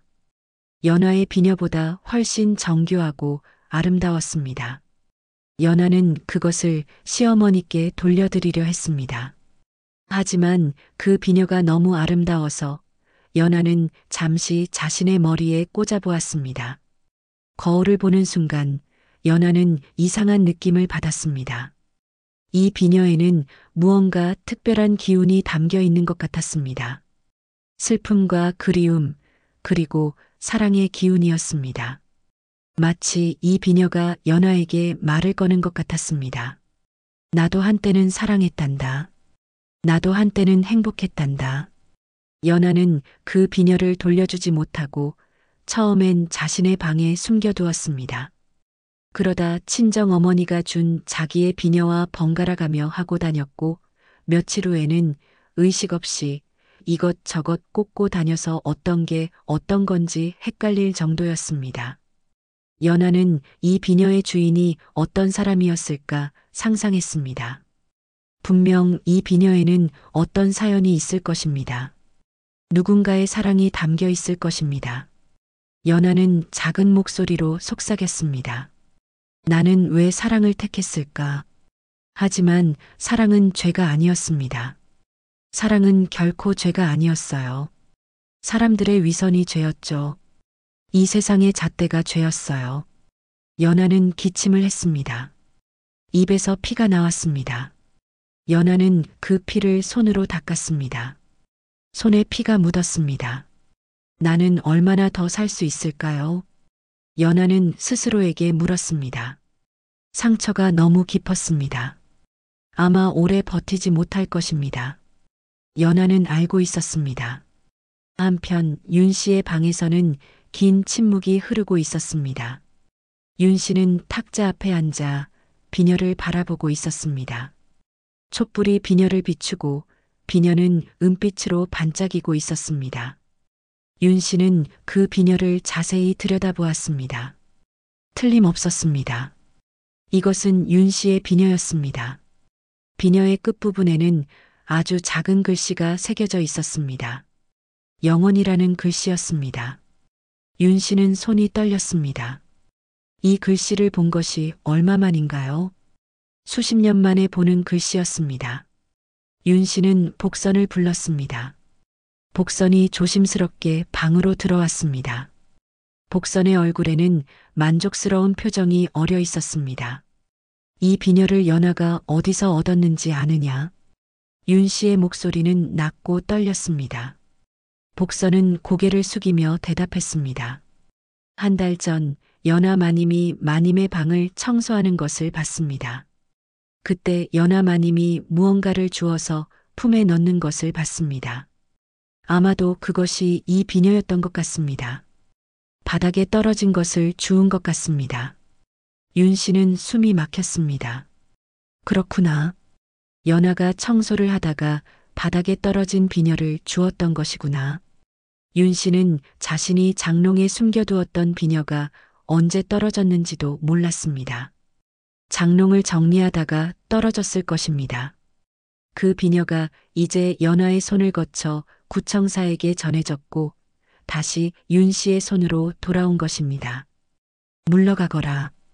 윤 씨는 복선을 내보냈습니다. 복선이 나가고 윤 씨는 홀로 남았습니다. 윤 씨는 비녀를 꽉 쥐었습니다. 과거가 밀려왔습니다. 거대한 파도처럼 밀려왔습니다. 이 비녀를 받았던 그날 윤 씨는 얼마나 행복했던가요? 사랑하는 사람이 준 선물이었고 영원한 사랑의 약속이었습니다. 이 비녀처럼 우리의 사랑도 영원할 것이요. 그 남자는 그렇게 말했습니다. 하지만 그 영혼은 오래가지 못했습니다. 윤 씨는 버림받았고 이 비녀만이 남았습니다. 윤 씨는 일어나서 거울 앞으로 갔습니다. 거울 속에는 늙은 여자가 있었습니다. 60세의 여자, 주름진 얼굴, 백발이 섞인 머리, 세월의 흔적이 역력했습니다. 윤 씨는 비녀를 머리에 꽂아보았습니다. 오랜만에 꽂아보는 비녀였습니다. 거울 속에서 잠시 젊은 시절의 윤 씨가 보이는 것 같았습니다. 아름답고 사랑받던 그 시절의 윤 씨가 말입니다. 윤 씨는 눈을 감았습니다. 과거가 눈앞에 펼쳐졌습니다. 젊은 시절 윤 씨는 양반가의 딸로 태어났습니다. 아름다웠고 교양도 있었습니다. 많은 혼처가 들어왔지만 윤 씨의 마음을 사로잡은 사람은 단 한 명이었습니다. 이웃 마을의 양반 청년이었습니다. 두 사람은 우연히 만나게 되었습니다. 윤 씨의 집에 그 청년의 아버지가 방문했을 때 우연히 후원에서 마주쳤습니다. 첫눈에 두 사람은 서로에게 끌렸습니다. 두 사람은 몰래 만나기 시작했습니다. 달빛 아래에서 후원의 연못가에서 두 사람은 사랑을 속삭였습니다. 당신과 혼인하고 싶소. 부모님께 말씀드리겠소. 그 남자는 윤 씨에게 그렇게 말했습니다. 윤 씨는 그 말을 믿었습니다. 윤 씨는 남자를 진심으로 사랑했습니다. 윤 씨에게 그 남자가 전부였습니다. 어느 날 밤 두 사람은 달빛 아래에서 만났습니다. 남자는 윤 씨에게 이 비녀를 선물했습니다.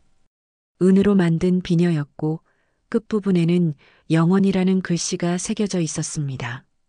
이 비녀처럼 우리의 사랑도 영원할 것이요. 곧 혼인을 약속하겠소. 당신을 정실 부인으로 맞이하겠소. 남자는 그렇게 말했습니다. 윤 씨는 너무 행복했습니다. 그리고 그날 밤 두 사람은 선을 넘었습니다. 혼인 전에 몸을 섞는 것은 큰 죄였습니다. 하지만 윤 씨는 두렵지 않았습니다. 어차피 곧 혼인할 사람이었고 윤 씨는 남자를 믿었기 때문입니다. 두 사람은 사랑을 나눴습니다. 그것은 윤 씨의 첫 경험이었고 가장 행복한 순간이었습니다. 하지만 며칠 후 충격적인 소식이 들려왔습니다. 남자의 부모가 이미 다른 집안과 혼인 약속을 정해놓았다는 것입니다. 더 높은 가문의 딸이었고 더 많은 재산을 가진 집안이었습니다. 거절할 수 없는 혼처였습니다. 윤 씨는 남자를 찾아갔습니다. 남자는 윤 씨를 보지 못하는 척했습니다. 윤 씨는 울며 매달렸습니다. 사람들이 보는 앞에서 윤 씨는 남자의 옷자락을 붙잡으며 울었습니다. 저와의 약속은 어찌 되는 겁니까? 우리는 이미 몸을 섞지 않았습니까? 저를 버리시면 저는 어찌 살란 말입니까? 남자는 차갑게 대답했습니다. 윤 씨를 바라보지도 않았습니다. 그것은 실수였소. 나는 부모님의 명을 거역할 수 없소. 그 일은 잊으시오. 당신도 다른 혼처를 찾으시오. 윤 씨는 무너졌습니다. 남자는 결국 다른 여자와 혼인했습니다. 윤 씨는 혼자 남겨졌습니다. 더 큰 문제는 윤 씨가 이미 순결을 잃었다는 것이었습니다. 조선시대에 혼인 전에 순결을 잃은 여자는 세상에서 용납되지 않았습니다. 윤 씨는 그 사실을 숨겨야 했습니다. 윤 씨의 부모는 딸의 변화를 눈치챘습니다. 윤 씨는 부모에게 모든 것을 고백했습니다. 부모는 충격을 받았지만 딸을 버릴 수는 없었습니다. 부모는 조용히 혼처를 찾기 시작했습니다. 하지만 쉽지 않았습니다. 누가 순결을 잃은 여자를 정실 부인으로 맡겠습니까? 그때 나타난 사람이 지금의 남편이었습니다. 남편은 과거에 전쟁터에서 큰 공을 세운 무관 출신이었습니다.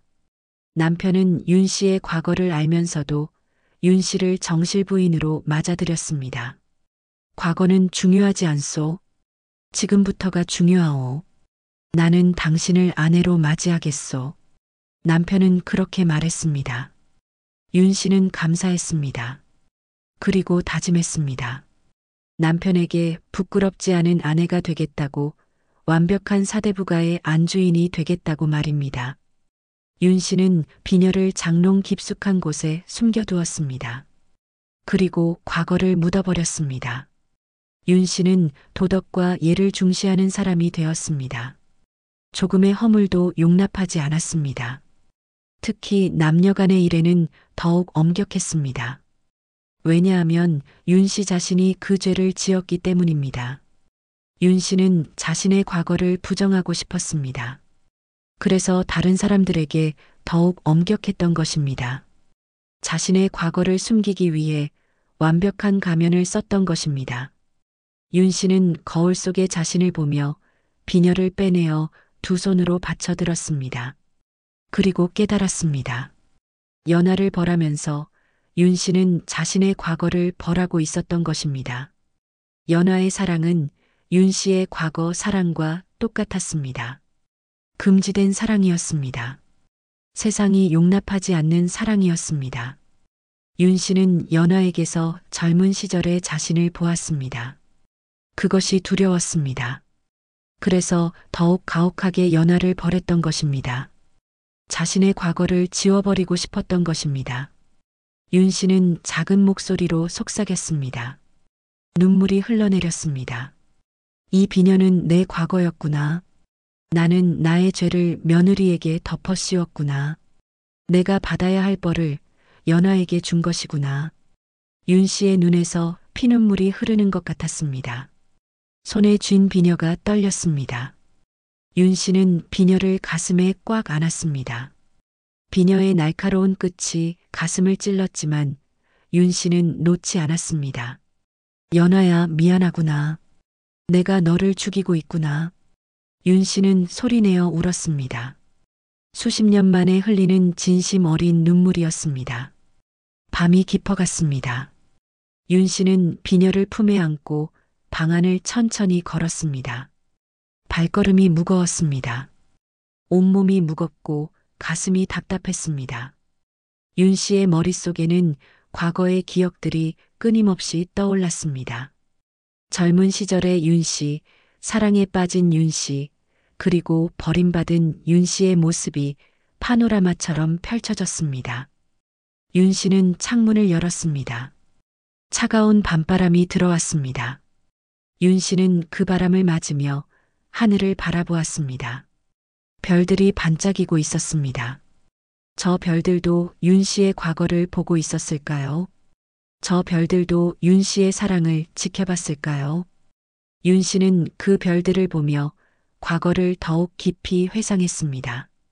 그 남자를 처음 만났을 때를 기억합니다. 봄날이었습니다. 꽃이 만개한 후원에서 두 사람은 우연히 마주쳤습니다. 남자는 윤 씨를 보고 발걸음을 멈췄습니다. 윤 씨도 남자를 보고 숨이 멎었습니다. 실례지만 아가씨의 성함이 어찌 되십니까?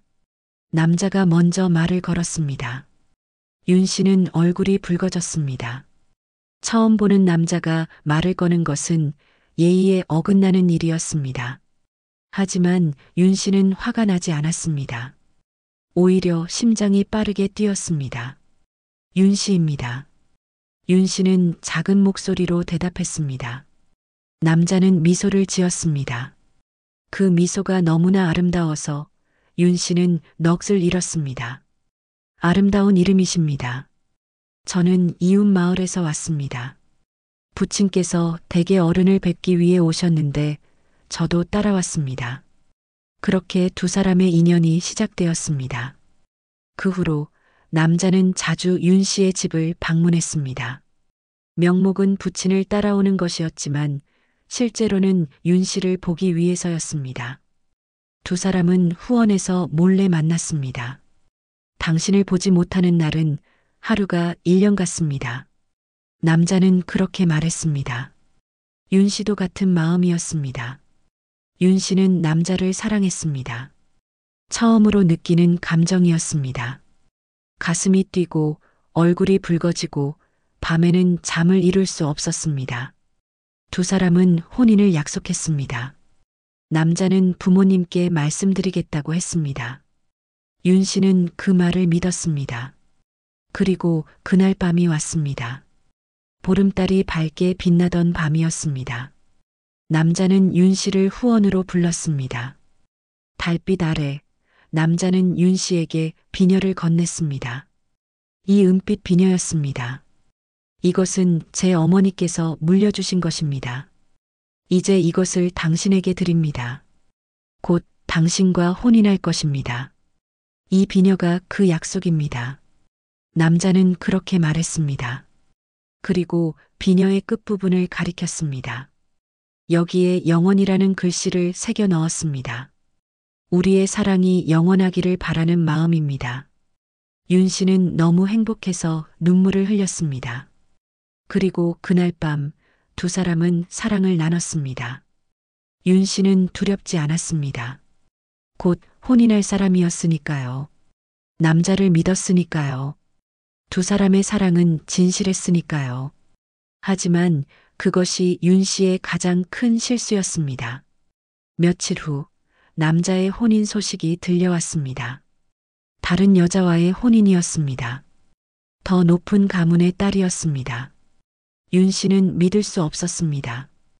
윤 씨는 남자를 찾아갔습니다. 저와의 약속은 어찌 된 것입니까? 윤 씨는 울며 소리쳤습니다. 하지만 남자는 차가웠습니다. 약속? 무슨 약속 말이오? 나는 당신에게 혼인을 약속한 적 없소. 단지 사랑한다고 말했을 뿐이요. 비녀는요? 당신이 준 이 비녀는요? 윤 씨는 비녀를 꺼내 보였습니다. 남자는 그것을 보고 코웃음을 쳤습니다. 그것은 그저 선물이요. 혼인의 약속이 아니요.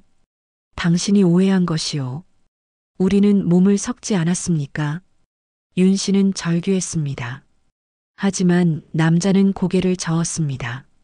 그것은 당신이 원한 일이요. 나는 강요하지 않았소. 당신 스스로 선택한 것이요.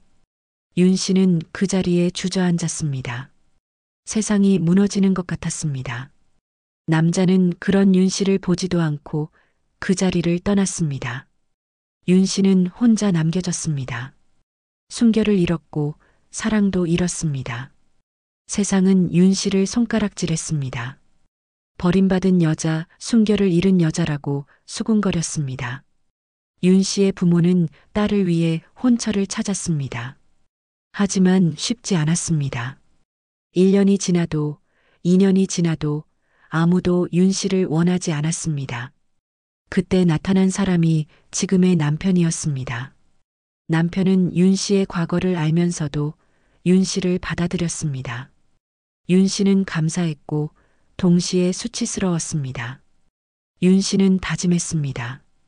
다시는 이런 수치를 겪지 않겠다고, 다시는 사랑 같은 것에 속지 않겠다고, 완벽한 사대부가의 안주인이 되겠다고.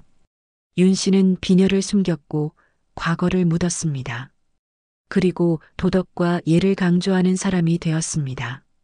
특히 여자의 정절에 대해서는 누구보다 엄격했습니다. 왜냐하면 윤 씨 자신이 그 정절을 잃었기 때문입니다.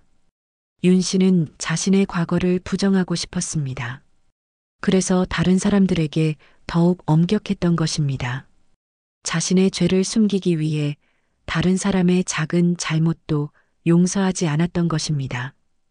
윤 씨는 창문을 닫았습니다. 그리고 거울 앞으로 다시 갔습니다. 거울 속의 자신을 보며 윤 씨는 속삭였습니다. 나는 위선자였구나. 나는 연하를 벌할 자격이 없었어. 윤 씨는 비녀를 가슴에 꽉 안았습니다. 그리고 깨달았습니다. 연하와 윤 씨의 상황은 달랐습니다. 윤 씨는 사랑한다는 말에 속아 몸을 허락했고 버림받았습니다. 남자는 윤 씨를 처음부터 이용했을 뿐이었습니다. 거짓말로 윤 씨를 속였습니다. 하지만 연하는 달랐습니다. 연하는 진심으로 구청사를 사랑했고 구청사도 연하를 진심으로 사랑했습니다. 두 사람은 서로를 속이지 않았습니다. 신분의 차이가 있었지만 마음만은 진실했습니다. 두 사람은 서로를 이해했고 서로를 존중했습니다. 연하의 사랑은 나의 사랑과 다르구나. 연하는 진짜 사랑을 한 것이구나. 하지만 나는 속았던 것이구나. 윤 씨는 눈물을 흘렸습니다. 윤 씨가 버려야 할 것은 연하의 사랑이 아니라 윤 씨 자신의 위선이었습니다. 윤 씨는 도덕과 예를 내세웠지만 실제로는 자신의 과거를 감추기 위한 가면이었습니다. 윤 씨는 연하를 통해 자신의 과거를 심판하려 했던 것입니다. 나는 내 과거가 두려워서 연하를 버렸구나. 연하 안에서 나를 받고 그것을 지우고 싶었던 것이구나. 윤 씨는 비녀를 탁자 위에 조심스럽게 내려놓았습니다. 그리고 결심했습니다. 내일 아침 감옥으로 가서 연하를 만나야 했습니다. 그리고 진실을 말해야 했습니다. 윤 씨 자신의 과거를, 윤 씨 자신의 죄를 고백해야 했습니다. 그리고 연하에게 용서를 구해야 했습니다. 하지만 윤 씨는 두려웠습니다. 연하가 용서해 줄까요? 아니, 연하가 아직 살아있기나 할까요? 50대의 매질은 여린 몸의 연하에게 치명적이었을 것입니다. 제발 연하가 무사하기를. 윤 씨는 기도했습니다. 태어나서 처음으로 진심으로 기도했습니다. 윤 씨는 침상에 누웠습니다. 하지만 잠이 오지 않았습니다. 윤 씨의 머릿속에는 연하의 모습이 떠올랐습니다. 매질을 당하던 연하의 모습, 피투성이가 되어 쓰러진 연하의 모습이 계속해서 떠올랐습니다. 윤 씨는 가슴이 아팠습니다. 연하야, 미안하구나. 나는 내가 아니라 나 자신을 벌하고 있었던 게야. 윤 씨는 작은 목소리로 속삭였습니다. 그리고 윤 씨는 깨달았습니다. 자신이 평생 도망쳐온 것은 과거가 아니라 자기 자신이었다는 것을 말입니다. 윤 씨는 자신을 용서하지 못했습니다. 속았던 자신을, 사랑했던 자신을 용서하지 못했습니다. 그래서 더욱 엄격하게 살았던 것입니다. 자신을 벌하기 위해 다른 사람들에게도 엄격했던 것입니다. 나는 나를 용서해야 했구나. 내가 잘못한 것이 아니었어. 나는 그저 사랑했을 뿐이야. 속은 것은 내 잘못이 아니야. 윤 씨는 처음으로 자신을 용서했습니다. 그리고 눈물을 흘렸습니다. 수십 년 동안 쌓였던 죄책감과 수치심이 눈물과 함께 흘러나왔습니다. 밤은 깊어갔습니다. 사대부가는 고요했습니다. 하지만 윤 씨의 마음속에는 폭풍이 일고 있었습니다. 과거와 현재가 충돌하고 죄책감과 후회가 뒤엉켰습니다. 하지만 동시에 희망도 싹트고 있었습니다. 연하를 구할 수 있을지도 모른다는 희망이었습니다. 윤 씨는 처음으로 진심으로 눈물을 흘렸습니다. 그리고 새벽이 오기를 기다렸습니다. 새벽이 오면 윤 씨는 감옥으로 가서 연하를 만날 것입니다. 그리고 모든 진실을 말할 것입니다. 윤 씨는 더 이상 위선 속에 살고 싶지 않았습니다. 이제는 진실을 마주할 시간이었습니다. 이제는 용서를 구할 시간이었습니다. 윤 씨는 비녀를 다시 집어들었습니다. 그리고 가슴에 안았습니다. 연하야, 조금만 기다려라. 이 미련한 시어머니가 이제라도 너를 구하러 가마. 윤 씨는 속삭였습니다. 창밖으로 동이 트기 시작했습니다. 긴 밤이 지나고 새벽이 오고 있었습니다. 어둠 속에 있던 진실이 곧 밝혀질 것입니다. 그리고 치유가 시작될 것입니다. 새벽이 밝아왔습니다. 윤 씨는 밤새 잠을 이루지 못했습니다. 창밖으로 동이 트자 윤 씨는 침상에서 일어났습니다. 온몸이 무거웠지만 윤 씨는 해야 할 일이 있었습니다. 더 이상 미룰 수 없었습니다. 윤 씨는 천천히 옷을 갈아입고 머리를 단정히 빗었습니다. 그리고 탁자 위에 놓인 비녀를 집어들었습니다. 은빛 비녀가 아침 햇살에 반짝였습니다. 수십 년 만에 다시 보는 햇살 속의 비녀였습니다. 윤 씨는 비녀를 자신의 머리에 꽂았습니다. 오랜만에 꽂아보는 비녀였습니다. 비녀는 윤 씨의 머리에 딱 맞았습니다. 마치 원래 그 자리에 있었던 것처럼 말입니다. 윤 씨는 거울을 보았습니다. 거울 속에는 비녀를 꽂은 윤 씨가 서 있었습니다. 주름진 얼굴, 백발이 섞인 머리, 하지만 그 눈빛만은 젊은 시절처럼 간절했습니다. 윤 씨는 한숨을 쉬었습니다. 이제 진실을 마주할 시간이구나. 윤 씨는 방문을 열고 밖으로 나왔습니다. 복도는 고요했습니다. 아직 식구들이 깨어나지 않은 시간이었습니다. 윤 씨는 천천히 걸어 사대부가의 뒤편으로 향했습니다. 감옥은 뒤뜰 구석진 곳에 있었습니다. 윤 씨는 그곳으로 가는 동안 가슴이 두근거렸습니다. 연하를 만나면 무슨 말을 해야 할까요? 어떻게 용서를 구해야 할까요? 연하가 아직 살아있기나 할까요? 제발 연하가 무사하기를. 윤 씨는 다시 한번 기도했습니다. 감옥 앞에 도착하자 문을 지키던 하인이 놀라며 일어났습니다. 하인의 눈이 휘둥그레졌습니다. 마님, 이른 아침에 어인일이십니까? 죄인을 보러 오신 겁니까? 윤 씨는 차분하게 말했습니다. 목소리는 떨렸지만 단호했습니다. 문을 열어라. 연하를 만나야 한다. 지금 당장. 하인은 당황했지만 윤 씨의 명령을 거역할 수 없었습니다. 하인은 열쇠를 꺼내어 문을 열었습니다. 윤 씨는 천천히 안으로 들어갔습니다. 감옥 안은 어두웠고 축축한 냄새가 코를 찔렀습니다. 곰팡이 냄새와 피 냄새가 섞여 있었습니다. 윤 씨는 그 냄새를 참으며 안으로 걸어 들어갔습니다. 쇠창살 너머로 연하가 보였습니다. 윤 씨는 숨이 멎었습니다. 연하는 바닥에 기대어 앉아 있었습니다. 옷은 피로 얼룩져 있었고 얼굴은 창백했습니다. 입술은 바짝 말라 있었고 눈은 초점을 잃은 것처럼 보였습니다. 연하는 죽어가고 있었습니다. 연하는 윤 씨를 보고 놀란 듯 눈을 떴습니다. 하지만 놀람보다는 체념이 가득한 눈빛이었습니다. 두 사람의 눈빛이 마주쳤습니다.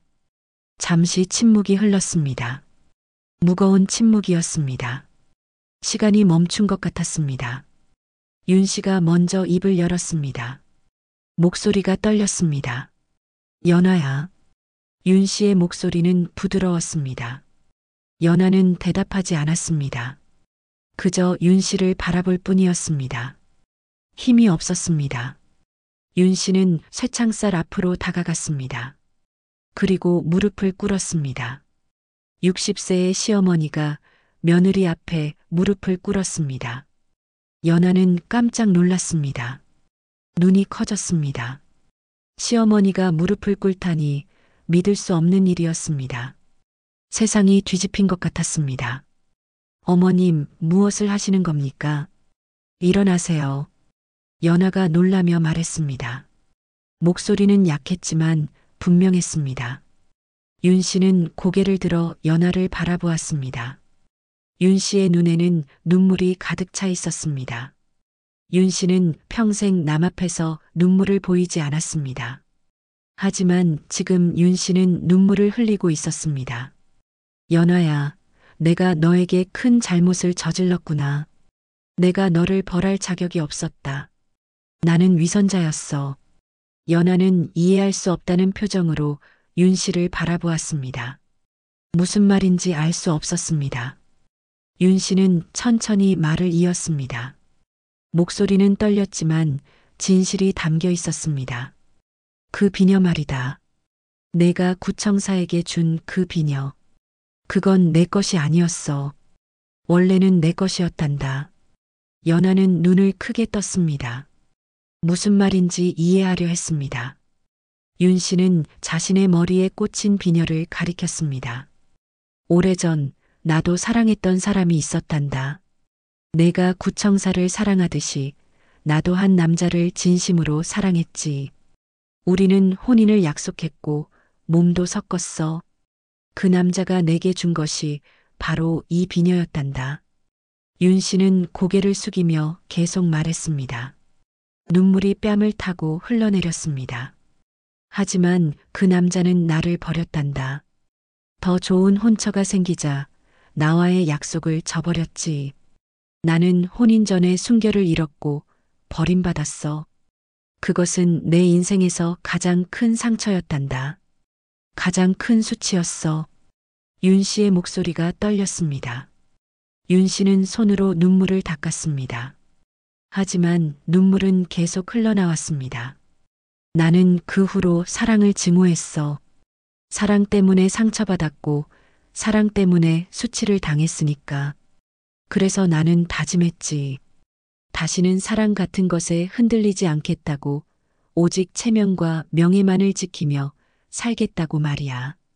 윤 씨는 쇠창살을 붙잡았습니다. 손이 떨렸습니다. 그런데 내가 구청사를 사랑하는 것을 봤을 때 나는 두려웠단다. 내가 나처럼 버림받고 상처받을까봐 두려웠어. 하지만 그것은 핑계였어. 진짜 이유는 달랐지. 나는 내 모습에서 과거의 나를 봤어. 사랑했던 나를 봤어. 그리고 그것이 너무 두려웠어. 나의 과거를 부정하고 싶었던 거야. 연아는 눈물을 흘렸습니다. 시어머니에게도 이런 과거가 있었다니 연아는 몰랐습니다. 시어머니도 한때는 사랑했던 사람이었구나. 시어머니도 상처받았던 사람이었구나. 윤 씨는 계속해서 말했습니다. 목소리에는 후회가 가득했습니다. 그래서 너를 가혹하게 벌했지. 하지만 그것은 너를 위한 게 아니었어. 내 과거를 지우고 싶었던 거야. 내 모습에서 과거의 나를 봤고 그것을 없애버리고 싶었던 거란다. 나는 너를 벌한 게 아니라 나 자신을 벌했던 거야. 연아는 이해했습니다. 시어머니의 고통을, 시어머니의 아픔을 이해했습니다. 윤 씨는 고개를 깊이 숙였습니다. 이마가 차가운 바닥에 닿았습니다. 나는 너를 벌할 자격이 없었어. 나 자신도 같은 일을 저질렀는데 어찌 너를 벌할 수 있단 말이냐. 나는 위선자였단다. 도덕과 예를 내세웠지만 실제로는 내 과거를 감추기 위한 가면이었지. 나는 내 죄를 너에게 덮어 씌웠어. 윤 씨는 소리내어 울었습니다. 60년을 살아오며 참았던 눈물이 터져 나왔습니다. 연아야, 용서해다오. 이 미련한 시어머니를 용서해다오. 내가 너를 죽이고 있구나. 제발 용서해다오. 연아는 쇠창살을 붙잡고 윤 씨에게 다가갔습니다. 몸을 움직이는 것이 고통스러웠지만 연아는 참았습니다. 두 사람 사이에는 쇠창살이 가로막고 있었지만 마음만은 가까워졌습니다. 연아는 떨리는 목소리로 말했습니다. 목소리는 약했지만 따뜻했습니다. 어머님, 늦었습니다. 하지만 이제라도 사람의 마음을 보셨다면 그것으로 족합니다. 어머님도 한때는 저처럼 사랑했던 분이셨군요. 어머님도 저처럼 아파하셨군요. 연아의 목소리는 부드러웠습니다. 연아는 윤 씨를 원망하지 않았습니다. 오히려 윤 씨를 이해했습니다. 윤 씨도 한때는 사랑했던 사람이었구나. 윤 씨도 상처받았던 사람이었구나. 그 상처가 너무 깊어서 다른 사람의 사랑도 믿지 못했던 것이구나. 윤 씨는 울음을 터뜨렸습니다. 오랜만에 흘리는 진심 어린 눈물이었습니다. 윤 씨는 손으로 얼굴을 가리고 소리내어 울었습니다. 수십 년 동안 쌓였던 슬픔과 후회가 눈물과 함께 쏟아져 나왔습니다. 연아도 함께 울었습니다. 두 사람은 쇠창살을 사이에 두고 서로를 바라보며 눈물을 흘렸습니다. 시어머니와 며느리, 한때는 서로를 미워했던 두 사람이었지만 이제는 서로를 이해하게 되었습니다. 두 사람 모두 사랑 때문에 고통받았습니다. 두 사람 모두 세상의 냉혹함을 경험했습니다. 하지만 이제 두 사람은 서로의 아픔을 이해할 수 있었습니다. 그때였습니다. 감옥 창문 틈 사이로 바람이 불어왔습니다. 시원한 아침 바람이었습니다. 바람이 윤 씨의 머리를 스쳤습니다. 그 순간 윤 씨의 머리에 꽂혀 있던 비녀가 흔들렸습니다. 비녀는 천천히 윤 씨의 머리에서 빠져나와 바닥으로 떨어졌습니다. 땅 하는 소리와 함께 비녀가 바닥에 떨어졌습니다. 비녀는 쇠창살 아래를 굴러 연아가 있는 쪽으로 갔습니다. 마치 살아있는 것처럼 비녀는 연아를 향해 굴러갔습니다. 비녀는 연아의 발 앞에서 멈췄습니다. 두 사람은 비녀를 바라보았습니다. 은빛 비녀가 어두운 감옥 바닥에서 빛나고 있었습니다. 아침 햇살을 받아 비녀는 더욱 밝게 빛났습니다. 연아는 조심스럽게 비녀를 집어들었습니다. 손바닥 위에 올려진 비녀를 보며 연아는 생각했습니다. 이 비녀에는 두 여인의 사랑이 담겨 있구나. 어머님의 사랑과 나의 사랑이. 연아는 비녀를 윤 씨에게 내밀었습니다. 어머님, 이 비녀를 다시 간직하세요. 이것은 어머님의 것입니다.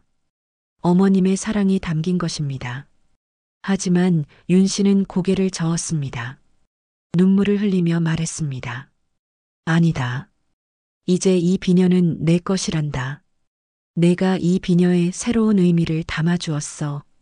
이 비녀는 이제 슬픔의 상징이 아니라 진실한 사랑의 상징이 되었단다. 내가 구청사에게 이 비녀를 주며 진짜 사랑을 했어.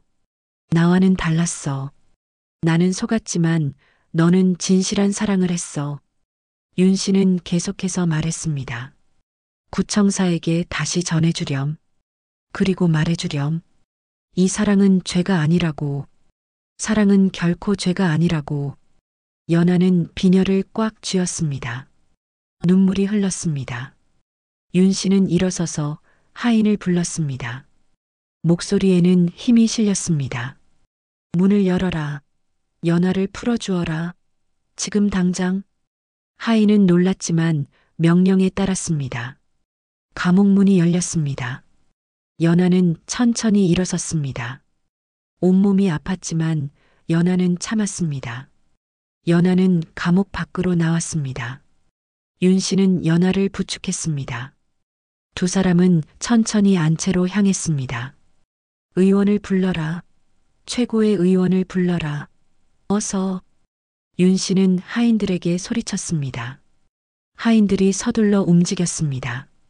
아침 햇살이 두 사람을 비췄습니다. 윤 씨와 연하는 나란히 걸었습니다. 시어머니와 며느리 한때는 서로를 증오했던 두 사람이었지만 이제는 서로를 이해하게 되었습니다. 윤 씨는 연하를 방으로 데려갔습니다. 그리고 조심스럽게 눕혔습니다. 윤 씨는 직접 물을 떠와 연하의 상처를 닦아주었습니다. 부드러운 손길이었습니다. 연하는 그 손길을 느끼며 처음으로 시어머니의 따뜻함을 느꼈습니다. 윤 씨는 속삭였습니다. 눈물을 흘리며 말했습니다. 연하야, 이제부터는 내가 너를 지켜줄게. 다시는 너를 아프게 하지 않을 거야. 제발 살아다오. 제발. 연하는 윤 씨의 손을 잡았습니다. 약한 손이었지만 따뜻했습니다. 고맙습니다, 어머님. 어머님도 이제 과거를 용서하세요. 어머님도 잘못한 게 없어요. 어머님은 그저 사랑했을 뿐이에요. 두 사람은 손을 맞잡고 서로를 바라보았습니다. 창밖으로 햇살이 들어왔습니다. 따뜻한 햇살이었습니다. 긴 밤이 지나고 이제 아침이 왔습니다. 어둠 속에 있던 진실이 드러났고 두 사람은 서로를 이해하게 되었습니다. 이것이 치유의 시작이었습니다. 하지만 연하의 상처는 너무 깊었습니다. 의원이 와서 진맥을 했지만 고개를 저었습니다. 윤 씨는 연하의 손을 꽉 잡았습니다. 제발 연하야. 제발 살아다오. 윤 씨는 기도했습니다. 진심으로 기도했습니다. 며칠이 지났습니다. 윤 씨는 연하의 곁을 떠나지 않았습니다.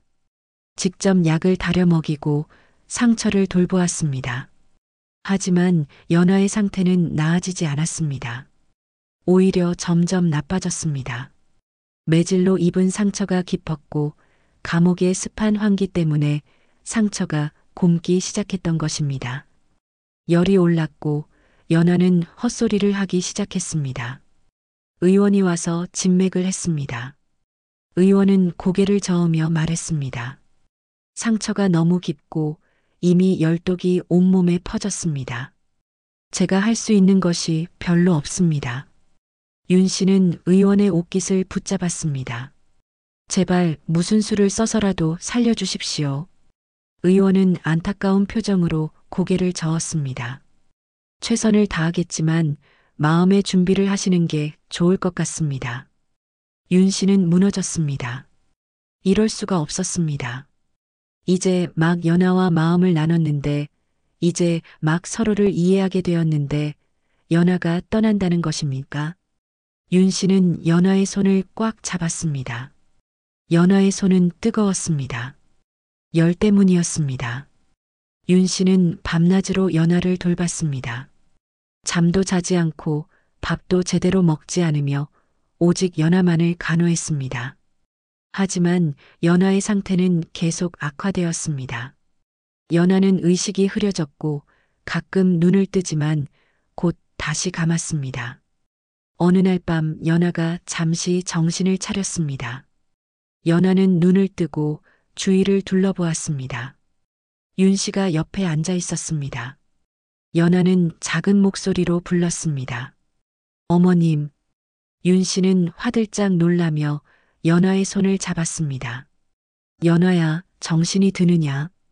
연하는 고개를 끄덕였습니다. 하지만 힘이 없었습니다. 연하는 속삭이듯 말했습니다. 저는 이제 얼마 남지 않은 것 같아요. 윤 씨는 고개를 저으며 울었습니다. 아니다. 그런 말하지 마라. 너는 나아질 거야. 연하는 쓸쓸히 미소 지었습니다. 괜찮습니다, 어머님. 저는 후회하지 않아요. 구청사를 사랑했고 그 사랑은 진실했어요. 비록 짧았지만 저는 행복했습니다. 윤 씨는 눈물을 흘리며 연하의 손을 쓰다듬었습니다. 연하는 힘겹게 말을 이었습니다. 어머님께 부탁이 있어요. 구청사를 만나게 해주세요. 마지막으로 한 번만 보고 싶어요. 윤 씨는 고개를 끄덕였습니다. 윤 씨는 하인을 불러 구청사를 데려오라고 명했습니다. 잠시 후 구청사가 방으로 들어왔습니다. 구청사는 연하를 보고 숨이 멎는 것 같았습니다. 연하는 너무나 여위었고 창백했습니다. 구청사는 연하의 곁으로 달려가 무릎을 꿇었습니다. 마님, 구청사의 목소리는 떨렸습니다. 연하는 구청사를 보며 미소 지었습니다. 당신을 다시 볼 수 있어서 기뻐요. 구청사는 연하의 손을 잡았습니다. 손이 차가웠습니다.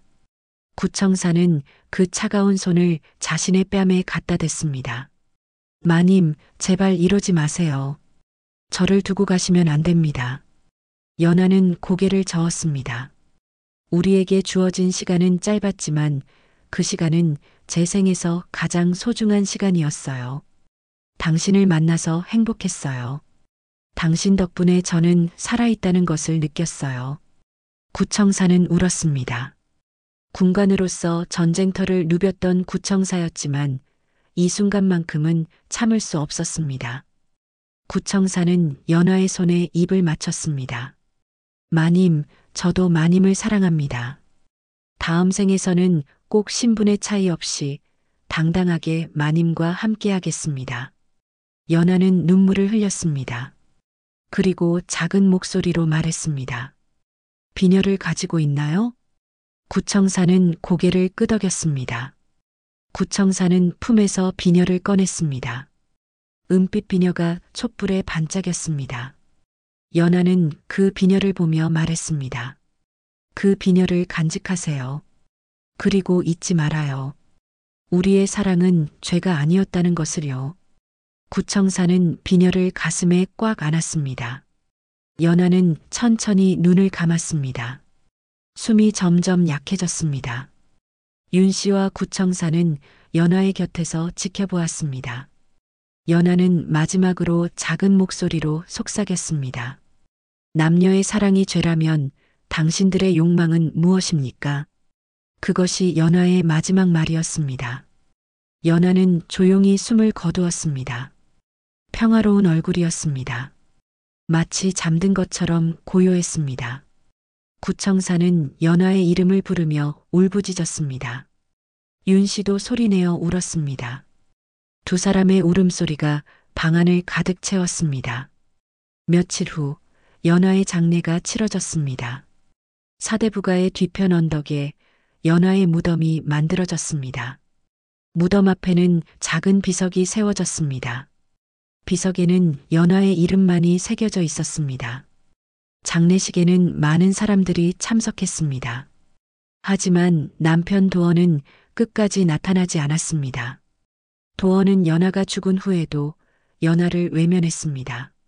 장례가 끝나고 사람들이 모두 떠난 후 윤 씨는 홀로 무덤 앞에 남았습니다. 윤 씨는 무릎을 꿇고 무덤 앞에 앉았습니다. 손에는 그 은빛 비녀가 들려 있었습니다. 윤 씨는 비녀를 바라보며 작은 목소리로 속삭였습니다. 연하야, 이제 알겠구나. 사랑은 죄가 아니라 죄를 덮으려는 위선이 죄였다는 것을 말이야.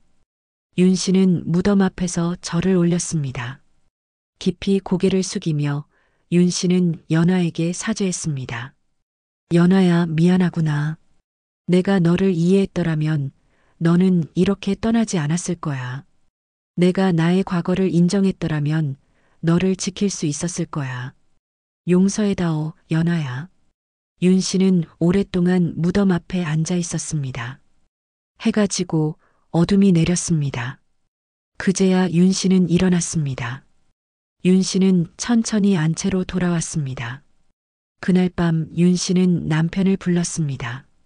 남편에게 모든 것을 말했습니다. 윤 씨의 과거도 연하에게 저질렀던 잘못도 모두 고백했습니다. 남편은 말없이 들었습니다. 그리고 윤 씨의 손을 잡았습니다. 당신이 결심한 대로 하시오. 나는 당신을 지지하겠소. 윤 씨는 고개를 숙이며 감사의 인사를 전했습니다. 며칠 후 윤 씨는 집을 떠났습니다. 산속의 작은 절로 향했습니다. 윤 씨는 그곳에서 여생을 보내기로 결심했습니다. 속죄하며 연하를 위해 기도하며 살기로 한 것입니다. 윤 씨는 절에 도착해서 스님에게 부탁했습니다. 이곳에서 지내며 한 영혼을 위해 기도하고 싶습니다. 스님은 윤 씨를 받아들였습니다. 윤 씨는 작은 암자에서 지내기 시작했습니다. 매일 아침 윤 씨는 부처님 앞에 앉아 기도했습니다. 연하가 좋은 곳에 가기를, 다음 생에서는 행복하기를 기도했습니다. 그리고 매년 봄이 오면 윤 씨는 사대부가로 내려가 연하의 무덤을 찾았습니다. 무덤 앞에 꽃을 놓고 연하의 이름을 불렀습니다. 세월이 흘렀습니다. 연하의 이야기는 마을 사람들 사이에 퍼졌습니다. 사대부가의 며느리가 하인을 사랑했고 그 사랑 때문에 죽었다는 이야기였습니다. 사람들은 처음에는 연하를 비난했습니다. 하지만 윤 씨가 절에 들어가 속죄하고 있다는 소식을 듣고 사람들은 생각하기 시작했습니다. 왜 시어머니가 속죄를 하는 것일까? 그 며느리가 정말로 잘못한 것일까? 사람들은 조금씩 연하의 이야기를 다르게 보기 시작했습니다. 연하는 단순히 금기를 어긴 여자가 아니라 진실한 사랑을 했던 여자였다는 것을 깨닫기 시작한 것입니다. 그리고 연하의 마지막 말이 사람들 사이에 회자되었습니다. 남녀의 사랑이 죄라면 당신들의 욕망은 무엇입니까? 그 말은 사람들의 가슴에 깊이 박혔습니다. 사람들은 자신들의 위선을 돌아보기 시작했습니다. 남자들의 첩두기는 인정되면서 왜 여자의 사랑은 죄가 되는 것인지 의문을 갖기 시작했습니다. 연하의 죽음은 그 시대의 이중잣대와 위선에 대한 질문이 되었습니다. 구청사는 사대부가를 떠났습니다. 아무도 구청사가 어디로 갔는지 몰랐습니다. 하지만 사람들은 말했습니다. 구청사가 연하의 무덤을 지키고 있다고, 밤마다 무덤 앞에 나타나 연하를 그리워한다고 말입니다. 그것이 사실인지는 아무도 몰랐습니다. 하지만 사람들은 그렇게 믿고 싶어 했습니다. 세월이 더 흘렀습니다. 윤 씨는 절에서 평화롭게 여생을 보냈습니다. 윤 씨는 더 이상 과거에 얽매이지 않았습니다. 연하를 통해 윤 씨는 진정한 용서와 치유를 경험했습니다. 윤 씨는 매일 연하를 위해 기도했고 연하의 이름을 불렀습니다. 그리고 자신의 과거도 용서했습니다. 연하의 무덤에는 매년 봄마다 꽃이 피었습니다. 아무도 심지 않은 꽃이었지만 해마다 무덤 주위에 아름다운 꽃들이 피어났습니다. 마을 사람들은 그것을 보며 말했습니다.